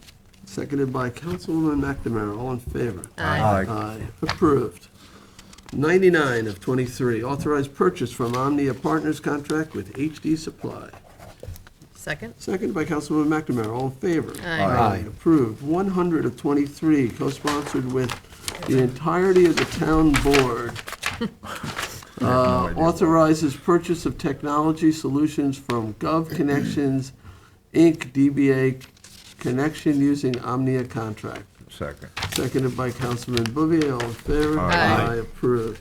101 of 23, co-sponsored with Councilman Schiavone, authorized supervisor to sign a contract with Local TV, Inc. in order to simulcast programming on Sun 20 TV, the cable television public access channel. Second. Seconded by Councilman Schiavone, all in favor? Aye. Approved. 102 of 23, authorized supervisor to execute 2023 production assistance agreements. Same second. Second by Councilman Schiavone, all in favor? Aye. Aye, approved. Town Board Resolution 103 of 2023, authorized supervisor to sign agreement with Opus Inspection for New York State DMV Vehicle Inspection Program. Second? Seconded by Councilman McNamara, all in favor? Aye. Aye, approved. Resolution 104 of 23, authorized supervisor to sign contract extension with G&M Dej, Inc. for vehicle fuel management system maintenance and installation. Second. Seconded by Councilman Schiavone, all in favor? Aye. Aye, approved. Town Board Resolution 105, I need to amend. All right, so you want to make a motion to amend, Hal? Second. What's the amendment? Well, hold on. Okay. For the fifth whereas, the price per black and white copy should read 62 cents Instead of, instead of 45 and 44. wait, it doesn't. It doesn't even say 45. It says .0045, yeah. so it's Oh, okay, yeah. so it should say point, .0062. So 6 cents. So, no, that's less than No, zero it's zero less than- six. oh, yeah. That's a sixth, sixth of a cent. 6/10 of a penny. It's peso value. Yeah. And scratch the .0045 and .044 for color. That gets, It already says that .044 for color. yeah, that gets taken out. Oh, scratch. It's the same price for both? Yes. Okay, .006. 2. 2. .0062. It doesn't, For black and white and color. Gosh. I like it better than 6.62. Yeah. As far as no, it cost goes, doesn't, but it doesn't is say that- .0062 for color. It No, just it's says the same price for .0062 both. for black and white. For black and white and color is now, the amendment is for Same 0.0062. price for both. Same price for both. But it doesn't say for color. That's a half a cent. Is you can it just only take it black out. and white at the water district? No, it's just for copies in general. So Oh, it's the just color's black. coming out? Sorry, Yeah, I you thought just- it was for it's both. just that charge for Thought you copies said in it was for general. both. Okay. Well, the way you're amending it, it's gonna say .0062 for black and white, and say Half nothing a about cent, I'll color. take it. Less than half a cent. It's a, Janice is gonna explain it to you. 0.00. So See, it's saying 6.2, but it's striking Zero color one. altogether. Yes, it's for, it's, yeah. Yeah, So there's 6/10 only black and white It's only color. black and white, Yeah. yes. Okay. Yeah, nothing for color. I guess it's not a color copy, so it I doesn't. wish I could. Okay. That's what we got from John McDonald and from, Schnabel. From Schnabel. Okay, so it is not a color copier, so it's only black and white copies as .0062 per. All right, so Rick is making a motion to strike the .0045 and replace it with .0062, and then strike and $0.044 for color as well. Right, it's in the fifth whereas and the second resolved. All right, in both of those locations. Kim, do you have that? All right, so we haven't, all right, so we have a motion to amend, second by Councilwoman McNamara, all in favor? Aye. Aye. And now, same motion, same second to approve as amended. All in favor? Aye. Aye. All right, we got through that. You're up again. Town Board Resolution 106 of 2023, co-sponsored with Councilwoman McNamara, authorized supervisor to sign extended contracts for subaqueous water main crossings, Shinnecock Canal at Mashut Beach, and Ponquag Bridge at Lighthouse Road. Second? Seconded by Councilwoman McNamara, all in favor? Aye. Aye, approved.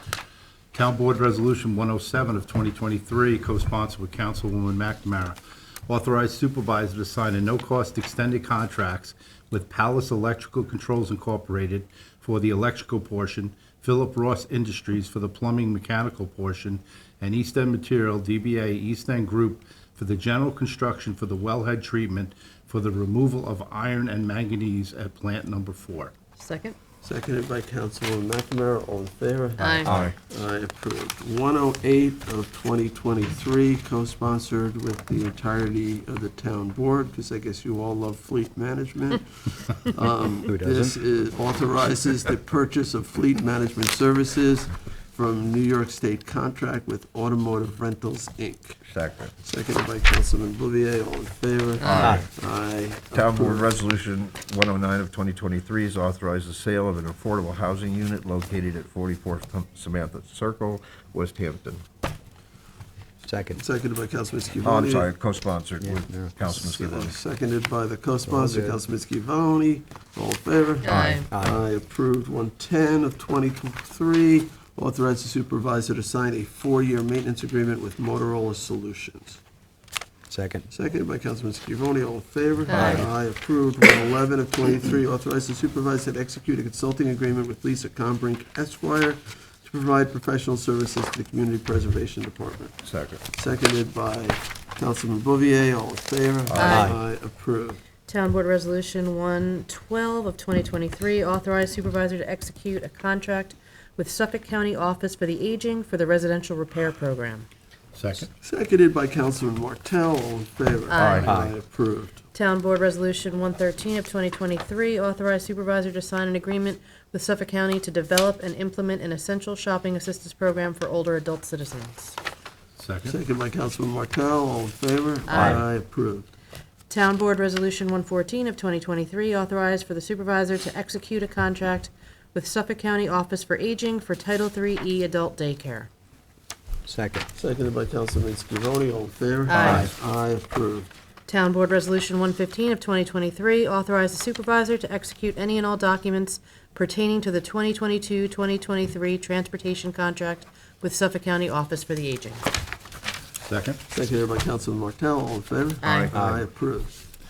Town Board Resolution 116, co-sponsored with Councilman Bouvier, authorized the supervisor to execute a 2023 stewardship agreements with Maureen Stafford to provide security services at Good Ground Park in Hampton Bays.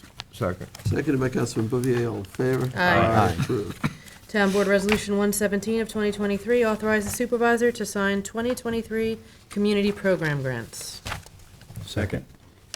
Seconded by Councilman Scavone, all in favor? Aye. Aye, approved. Town Board Resolution 118 of 2023, authorize the supervisor to sign 2023 cultural arts and recreation grants. Second. Seconded by Councilman Bouvier. I'd like to be added as a co-sponsor to this. I'd like to be added as well. So would I, please. All right, can we all be added? On Yes, the cultural arts and recreation grants, full board support, and co-sponsorship, all in favor? Aye. Aye, approved. Town Board Resolution 119 of 2023, authorize the supervisor to sign 2023 Hamlet Services grants. Second. Seconded by Councilman Martell. Do we all want to go on this one, too? Yes, please. Yeah, Everybody might as well. on, all in favor? Aye. Just Aye. on the motion, I Oh, thought there was West Hampton wasn't on here, hold on. but I don't see it. This is on the Hamlet Services grant? Yeah, there might be beautification. Oh, never mind. Well, I'll sort it, look into it. That might be a different grant. All right, so we're up to, Town Board Resolution 120 of 2023, authorize the supervisor to, co-sponsored with Councilman Bouvier, authorize the supervisor to sign 2023 Human Services grants. Second. seconded by Councilman Bouvier. Can You we guys add? should all jump onto Yeah, it. I'd like to be added. Rick, Tommy John, everybody? Mhm. Yep, would the clerk add us on all as co-sponsors, all in favor? Aye. Can we go back to 119 1 second? There's two Village of East Quogue beautification committees. Mm-hmm. Are they They're two separate things. two separate? Okay. Thank you. One is for the Christmas tree lighting, and one is for the native plant garden at, They're both incorporated, though. How is that possible? they could have just put it all into one amount, but instead they broke it out, because they had two separate Oh, requests. into two separate accounts? Yeah. No, That's it's the kind- same account, it's two separate requests. But rather than just ask for a lump sum for two different projects, I think Jamie just listed them separately to keep them separate, so we knew what they were for. So there's an entity called the Village of East Quogue Beautification Committee, Yes, even though there's no Village of East Quogue. yes. Okay. Yeah, I That's should okay. just would double Bridgehampton has a check village that improvement because that, I'm not sure that's, Society too. I'm not sure that's accounted properly. It should just, let's talk after. Okay. I'll point out that the first grant, this goes to the Bridgehampton Village Improvement Society, which is also not a village. So, Is it affiliated with the East Quogue Chamber of Commerce? I don't know about that. All right, so where are we? Are we on 120? 121? Yes. All right, 121 of 23, co-sponsored with Councilman Scavone. Authorize the supervisor to sign a contract extension for replacement parts for Chevrolet General Motors with Eagle Chevrolet Incorporated. Second. Seconded by Councilman Scavone. All in favor? Aye. Aye, approved. Town Board Resolution 122 of 2023, co-sponsored with Councilman Scavone, is an extension of Water Quality Improvement Funding Award, Sag Pond Inlet Management and Aquatic Habitat Restoration. Second. Seconded by Councilman Scavone. All in favor? Aye. Aye, approved. 1, 2, 3, 23. Recall and amends Town Board Resolution 2022-1203, contract with Nelson and Pope Engineering, Architecture and Land Surveying, PLLC. Second? Seconded by Councilman McNamara. All in favor? Aye. Aye. Aye, Aye. approved. On the motion, I just don't know what the change was. The cost of the additional scope of work is $16,000, so we're adding more money. More money, okay. Yeah. Going from 19 All to right, 35. I see it, thanks. This is for. Yeah, 40 from 240 16 to West. 19. That's the new building we building that we bought that we're we're adding. working on it, Yeah, yeah. we're trying to put They have some a additional second floor. space upstairs. Oh, that's right, yeah, to convert Okay. the Yeah, converting unfinished space on the second the floor. upper section, yeah. All right. All right. Town Board Resolution 124 of 2023, is to accept award and authorize the supervisor to execute any and all documents for the New York State Energy Research and Development Authority, NYSERDA, Clean Energy Community Program Points-Based Grant, 4,000, that's the number of grants, not the money, for the purchase of several electric charging stations and an electric vehicle. Second. Second. Nope, sorry, Rick. You're on it. Who wants it? All right, I'll give the second to Councilman Martell. All in favor? Aye. All right, approved. Town Board Resolution 125 of 2023, accept and award accept, award, and authorize the supervisor to execute any and all documents for the New York State Energy Research Development Authority, NYSERDA Clean Energy Community Program Action Grant for the purchase of an electric vehicle. That is $15,000. Go ahead. Go ahead. Second by. I'll second it. Second by Councilman Scavone. All in favor? Aye. Approved. Town Board Resolution 126 of 2023 is accept, award, and authorize the supervisor to execute any and all documents for the New York State Energy Research Development Authority, NYSERDA Clean Energy Community Program points-based grant as 3,000 points for the purchase of an electric vehicle, 30,000. Should we flip a And coin thank here? you, Michael Lieberman, for all his work on this All for right, the Sustainability Committee. All right, second by Councilman Martell. All in favor? Aye. Aye, approved. Town Board Resolution 127 of 2023, the 2023 notice to bidders for a 2021 used Ford Super Duty F-550. Second? Seconded by Councilwoman McNamara. All in favor? Aye. Approved.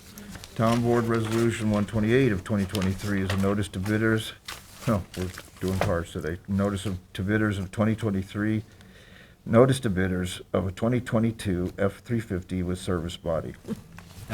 Second? Sorry. Seconded by Councilwoman McNamara. All in favor? Aye. Aye, approved. Town Board Resolution 129 of 2023, the 2023 notice to bidders for mobile concession at Mecox and W. Scott Cameron Beaches. Second.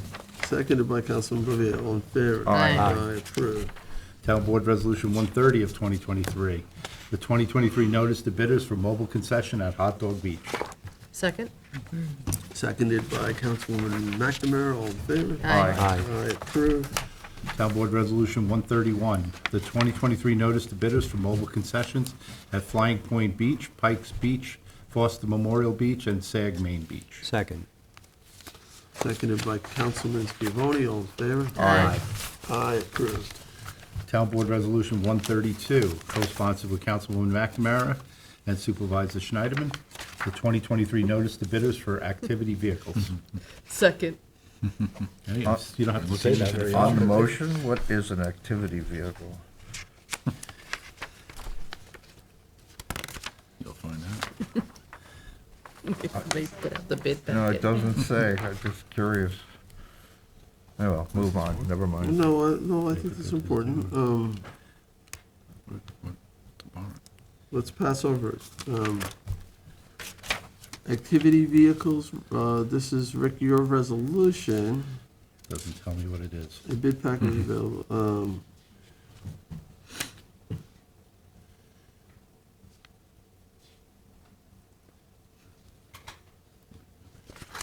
Janice, could you? My Senior first citizen? impression was it was an ATV for the ATVs for the That's beach kinda what I or, was Just not, yeah. but it doesn't say or that. the lifeguards or, Can we pass over 132? Let's move on. Who can get us that information? Janice is. Janice is getting it. Janice is getting it. All right, so let's move on to 133. There's nobody to answer that question. So the issue is, though, that we have, it's a notice to bidders, so delaying it could be a problem. Yeah, and it would be contained in the They bid have to package. be received so- by March 1st. This is for a February 2nd, 2023 bid. It's for a bid, it's not for the. Right, It's not I the just award. don't know So what they're, it's- we're I not don't know awarding what the they're bid. bidding on, that's all. Right, We'll find out. we'll find out, otherwise we may have to recall it. Activity vehicles. Well, Janice, can you keep seeing if there's anybody who might know? Let's, Janet, maybe Mark, maybe maybe Mark knows. Okay, so 133 of 2023 amends the 2022 budget for various departments. Second. Seconded by Councilman Bouvier. All in favor? Aye. Aye. Approved.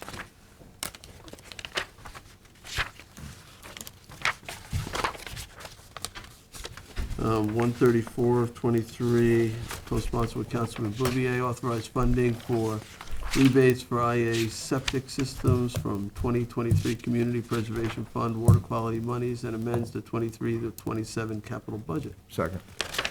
Seconded by Councilman Bouvier, all in favor? Aye. Aye, approved. Town Board Resolution 135 of 2023, appoint Disability Advisory Committee for 2023. Second. Seconded by Councilman Bouvier, all in favor? Aye. Aye, approved.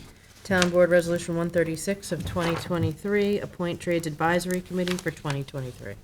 Second. Seconded by Councilman Martell, all in favor? Aye. Aye, approved. 137 of 23, authorize the town to reimburse New York, this is Nymer, New York Municipal Insurance Reciprocal, the deductible for property damage claims. Second. Seconded by Councilman Scavone, all in favor? Aye. Aye. Supervisor, Approved. information on the bid packet. Okay, so going back now to page 37, Deputy Clerk Otani has information. It appears that they are wave runners and So mules. it's for the lifeguards? The life. And mules? And mules. Okay. I can't say Okay. specifically what Oh, the so parking, it's for but- parks? For parks. Parks. So it's like a jet ski? Yeah, it's a mule to bring them back. It's probably more important since we had the shock activity last year. Okay, so Rick, let's go back to 132 of 2023, Okay, the 2023 notice to bidders for activity vehicles. Second. seconded by Councilwoman McNamara, all in favor? Aye. Aye. Approved. Okay, thank you, Kim, for that information. We're up to Yeah, thanks, 138, Kim. Tommy John? Town Board Resolution 138 of 2023, a resolution of adoption amending Chapter 19-5 entitled Public Safety Commission Powers and Duties. In order to update administrative titles, we had a public hearing on this earlier this meeting. Second. Second by Councilman Bouvier. Any discussion? It just makes it, makes it consistent in terms of our ability to enforce and have those tickets upheld, so. All right, all in favor? Aye. Aye, approved. Town Board Resolution 139 of 2023, resolution of adoption enacting Chapter 277 entitled Fishing Prohibited from Public Bridges. Second. Second, and we closed the hearing? We did. And did we left it open for written comment, or no? No, No. we closed it. It's closed, okay, and so now it really only pertains to those bridges that are posted. That are posted. And for we can no post them by separate fishing. resolution. And that has to be done by separate resolution? Yeah. Okay. So right now, we don't have any resolutions prohibiting any Nope. fishing on any bridges. So I imagine there'll be some that you're coming forward with separate resolutions. Okay. Yeah, Where the does it fir- say, where's the language for signage? It says 277 fishing prohibited from public bridges. Are we prohibiting it from all? We're It posted. says we're posted. We're posted. Where? 77-1. No person shall fish from, on Okay. any means, we're posted. from Thank public you, bridge. good.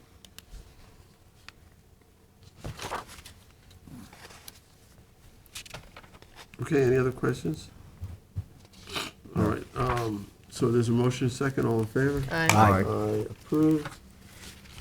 Town Board Resolution 140 of 2023, resolution of adoption amending Shellfish Ordinance Chapter 278 to enhance enforcement ability.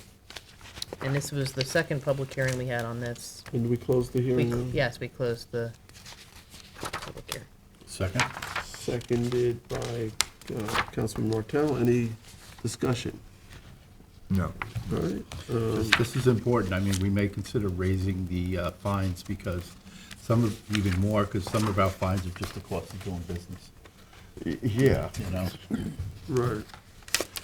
And we had support of The trustees. trustee Yes. Welker speaking Well, on this is behalf of the $500 trustees. fine that's a lot of crabs. There's a lot of or clams. Clams, or, that's a lot, it's a big fine. When you see the boat cooler loads of them going out on trucks.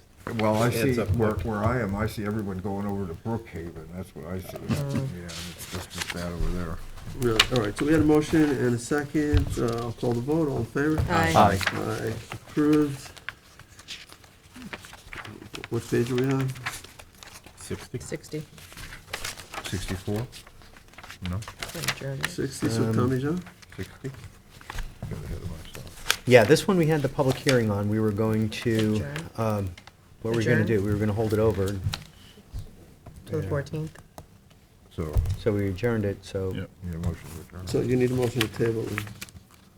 Town Board Resolution 141 of 2023, a resolution of adoption, amending local law to amend T.O, Town Ordinance 312, parking prohibited in designated locations on a portion of County Road 80, East Montauk Highway, Hampton Bays, in order to provide National Grid uncovered access to the manhole covers in order to maintain and operate the gas main pressure regulator system. This is co-sponsored with Councilwoman McNamara, and we propose to hold it over till February 14th. So a motion to table, is that right? Motion to Second. table. Second. Hold over, table. A motion to table. Yeah. Motion to table by Councilman Scavone, second by Councilman Martell. All right, all, McNamara. Councilwoman McNamara? I think you both seconded. No, I think No, John I did. seconded the motion, All right, so. because she's co-sponsor of the bill of the reso. Is she? Okay. Yes. All right, so I have it, all right, so we have a motion to table by Councilman Scavone and a second on the tabling motion, Councilman Bouvier? Second. Okay. All in favor? Aye. And Aye. it's tabled to the next meeting. Okay. So. 142 of 2023, Southampton Police Department to accept donation from Quad Village Police Department for 2 vehicles. Nice. Second. Seconded by Councilman Scavone, all in favor? Aye. Aye, approved. 143 of 2023, resolution to appoint delegate to New York State Association of Towns annual meeting. Cindy, I'll second. What is it, what exactly is this? So It's this their would- annual meeting where they vote on resolutions on legislative actions for the coming year. Basically, Are there how they're gonna delegate- spend our money. Are there delegates from each town? Yes. So there are 923 delegates? They don't all, this is the first time Southampton Town is sending a delegate. Well, I think you're right, first time I've First time I seen heard it. of it, yeah. How did it come about? Because I did it, I used to do it for New York school boards, and I was the first school board member to ever be the acting delegate for the School Boards Association. So Okay. when this came up, I asked if anybody had ever done it, and they said no, and I said, I'll do it. So I this approached is- them about getting involved. They were like, oh, no, thanks, but, so good for you. I've been there for over a decade. Let us know what they do. I will. So you would then act on the town, you would vote on behalf Yeah, of the that's town. On how they're gonna spend our money and what their priorities are gonna be for the coming year. It's a non-binding vote. Well, It's you raise your paddle, and it's a majority of the paddles that go in the air. It's Okay. It's usually not very decisive, but it's a great, I love doing it at the School Boards Association because it's the last day, there's a lot of people there, and it's a smaller group of people that you get to, throw ideas off of and have conversations with, so. Okay, so we had a second on it? Yes. Right. All right, any other discussion? I'll call the vote, all in favor? Aye. Aye. All right. Tommy John, you're next. Town Board Resolution 144 of 2023 to waive fees for renewal permit for Galilee Church. Second. Seconded by Councilman Martell, all in favor? Aye. Aye, approved. 145 of 23, co-sponsored by Councilman Bouvier, appoints Jacqueline Fenelon to interim CPF manager position in community preservation. Happy to second. I was wondering why she was still here. Just making sure, are you? Okay. This also resets her step from step 3, grade M step 3 to grade M step 5, which is a small token of our appreciation for the additional work you do as we try to finish the civil service requirements to consider you for a permanent appointment to CPF program manager. Okay, so we have a motion and a second, all in favor? Aye. Aye, approved, you can go. Thank you, interim CPF manager. Appreciate it. Congratulations, Thank you, Jackie. and thank you. You're doing a wonderful job. 146 of 23 appoints Harold Odell to automotive mechanic 5 from civil service list. Second. Second by Councilman Martell, all in favor? Aye. Aye. Aye, approved. Town Board Resolution 147 of 2023, co-sponsored with the entire board, Authorize payment and vacation carryover for Chief Kiernan. Second. Seconded by Councilman Schiavone. All in favor? Aye. Aye, approved. 148 of 23 extends probationary period for administrative aid. Second. Seconded by Councilman Bouvier, all in favor? Aye. Approved. 149 of 23, authorized personnel from Town Control's Office to attend the Association of Towns Annual Conference. Second. Seconded by Councilman Schiavone, all in favor? Aye. Aye, approved. 150 of 23, authorizes town personnel from Town Attorney's Office to attend the 2023 Association of Towns Annual Meeting and Training. Second? Seconded by Councilwoman McNamara, all in favor? Aye. Aye, approved. 151 of 2023, authorize elected officials and personnel from the supervisors. Are there any other elected officials from the supervisor's office? I think there's only one, but authorize elected officials and personnel from the supervisor's office. Oh, and the town council office. Big word there. Yeah, and the town council office to attend the Association of Towns Annual Conference. Second? Seconded by Councilwoman McNamara, all in favor? Aye. Aye, approved. Town Board Resolution 152 of 2023, authorize Youth Bureau staff to attend Association of New York State Youth Bureau's 2023 Annual Youth Leadership Forum. Second. Seconded by Councilman Schiavone, all in favor? Aye. Aye, approved. Town Board Resolution 153 of 2023, recall and amend Town Board Resolution 2021-8482, road review approval for 499 Broadway LLC situated at North Sea is accepted. Second. Seconded by Councilman Schiavone, all in favor? Aye. Aye, approved. Okay, to the walk-ons.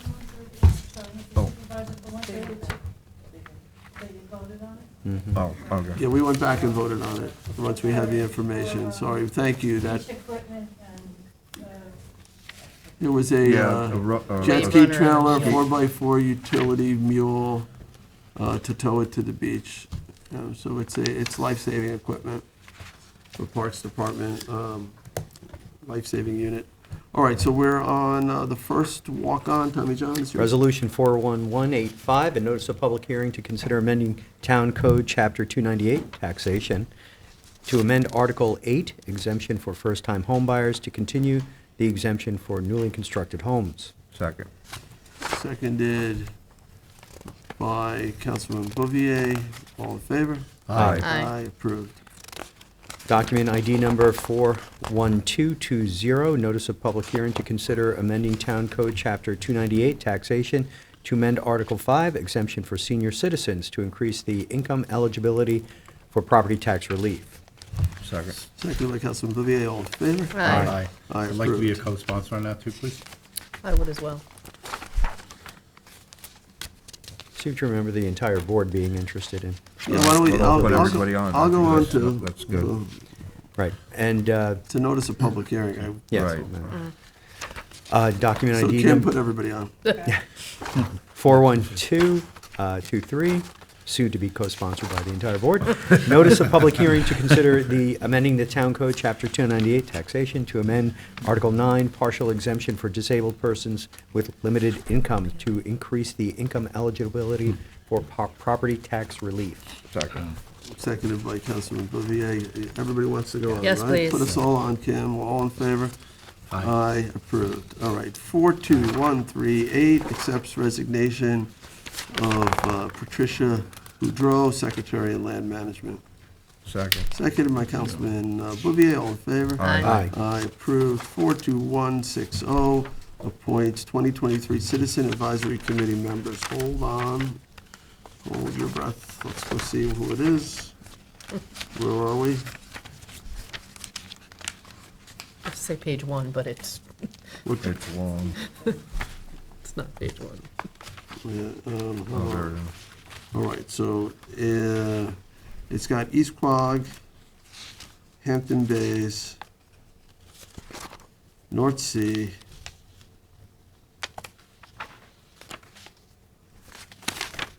Noyak, Southampton, Watermill, West Ham, are we ready to do this? So have they all been reviewed? I know Yes. you are various people assigned. Let's start with East Quogue. Cindy, you are comfortable with this Yes, 100%. group? Okay, Hampton Bays, Rick, you, I guess, or who, we have two It's liaisons. Rick and I. Are you both comfortable with this? I am, we Yes. may add one or No two chairs down the designated. road, but for now, it's okay.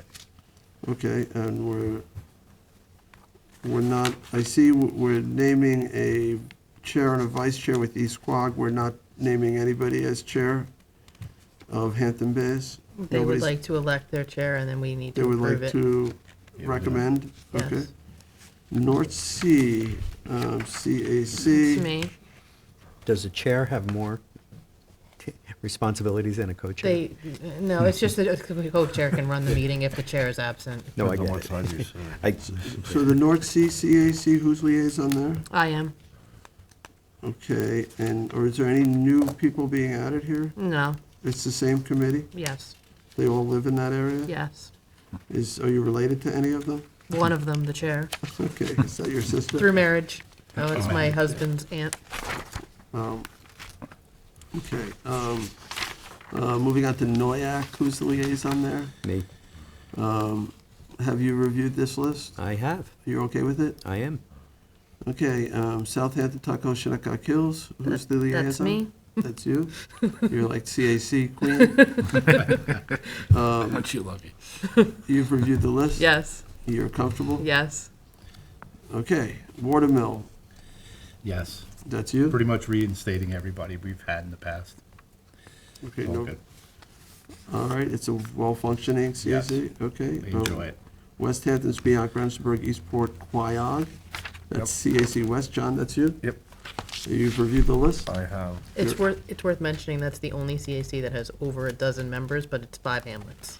Okay, so this one also. Thank you for pointing that out. Oh, I was gonna say, it goes on to the next Yes. page, so Yeah. it does list the chair. But it's 5 hamlets. So all of them have chair appointments except for the one which they will recommend somebody? Yeah. Or I know at least one of those members in the Hampton Bays area have expressed interest in being chair. That would be Margaret Freelander. Okay, It's worth noting, I'm gonna miss Kevin McDonald. yeah. well, Greatly. You know, I want to thank Kevin for his service. He was an amazing chair. He really got everybody active and participating. And- He's yeah, gonna be it's- missed. And he's not even on the list of No. members? He Wants to is. have nothing to do with it? He's has- requested to Take a break? Take a break. focus on his other He's activities. very right now, involved yeah. with other things. Yeah, he Well, is. I want to publicly thank him for stepping up and, I serve with him on the management committee for the Conic Estuary Partnership, and it's really nice to have him there. He's such a He good gets right guy. to the point. I he's love it. very, Yep. very smart and very community dedicated. Very engaging. And has a lot of skills in terms of, you know, building consensus and working with a group. But nonetheless, it's his decision to step aside, so. All right, so do we have a second on the 42160? Second. And it was my resolution, seconded by Councilman McNamara. Okay, all in favor? Aye. Aye. Aye, approved. All right, thank you for indulging me with going through that. I just wanted to make sure it's, all right, so we're up to 42244, reassigning Tatiana Tusi to Municipal Works from CPF, Second.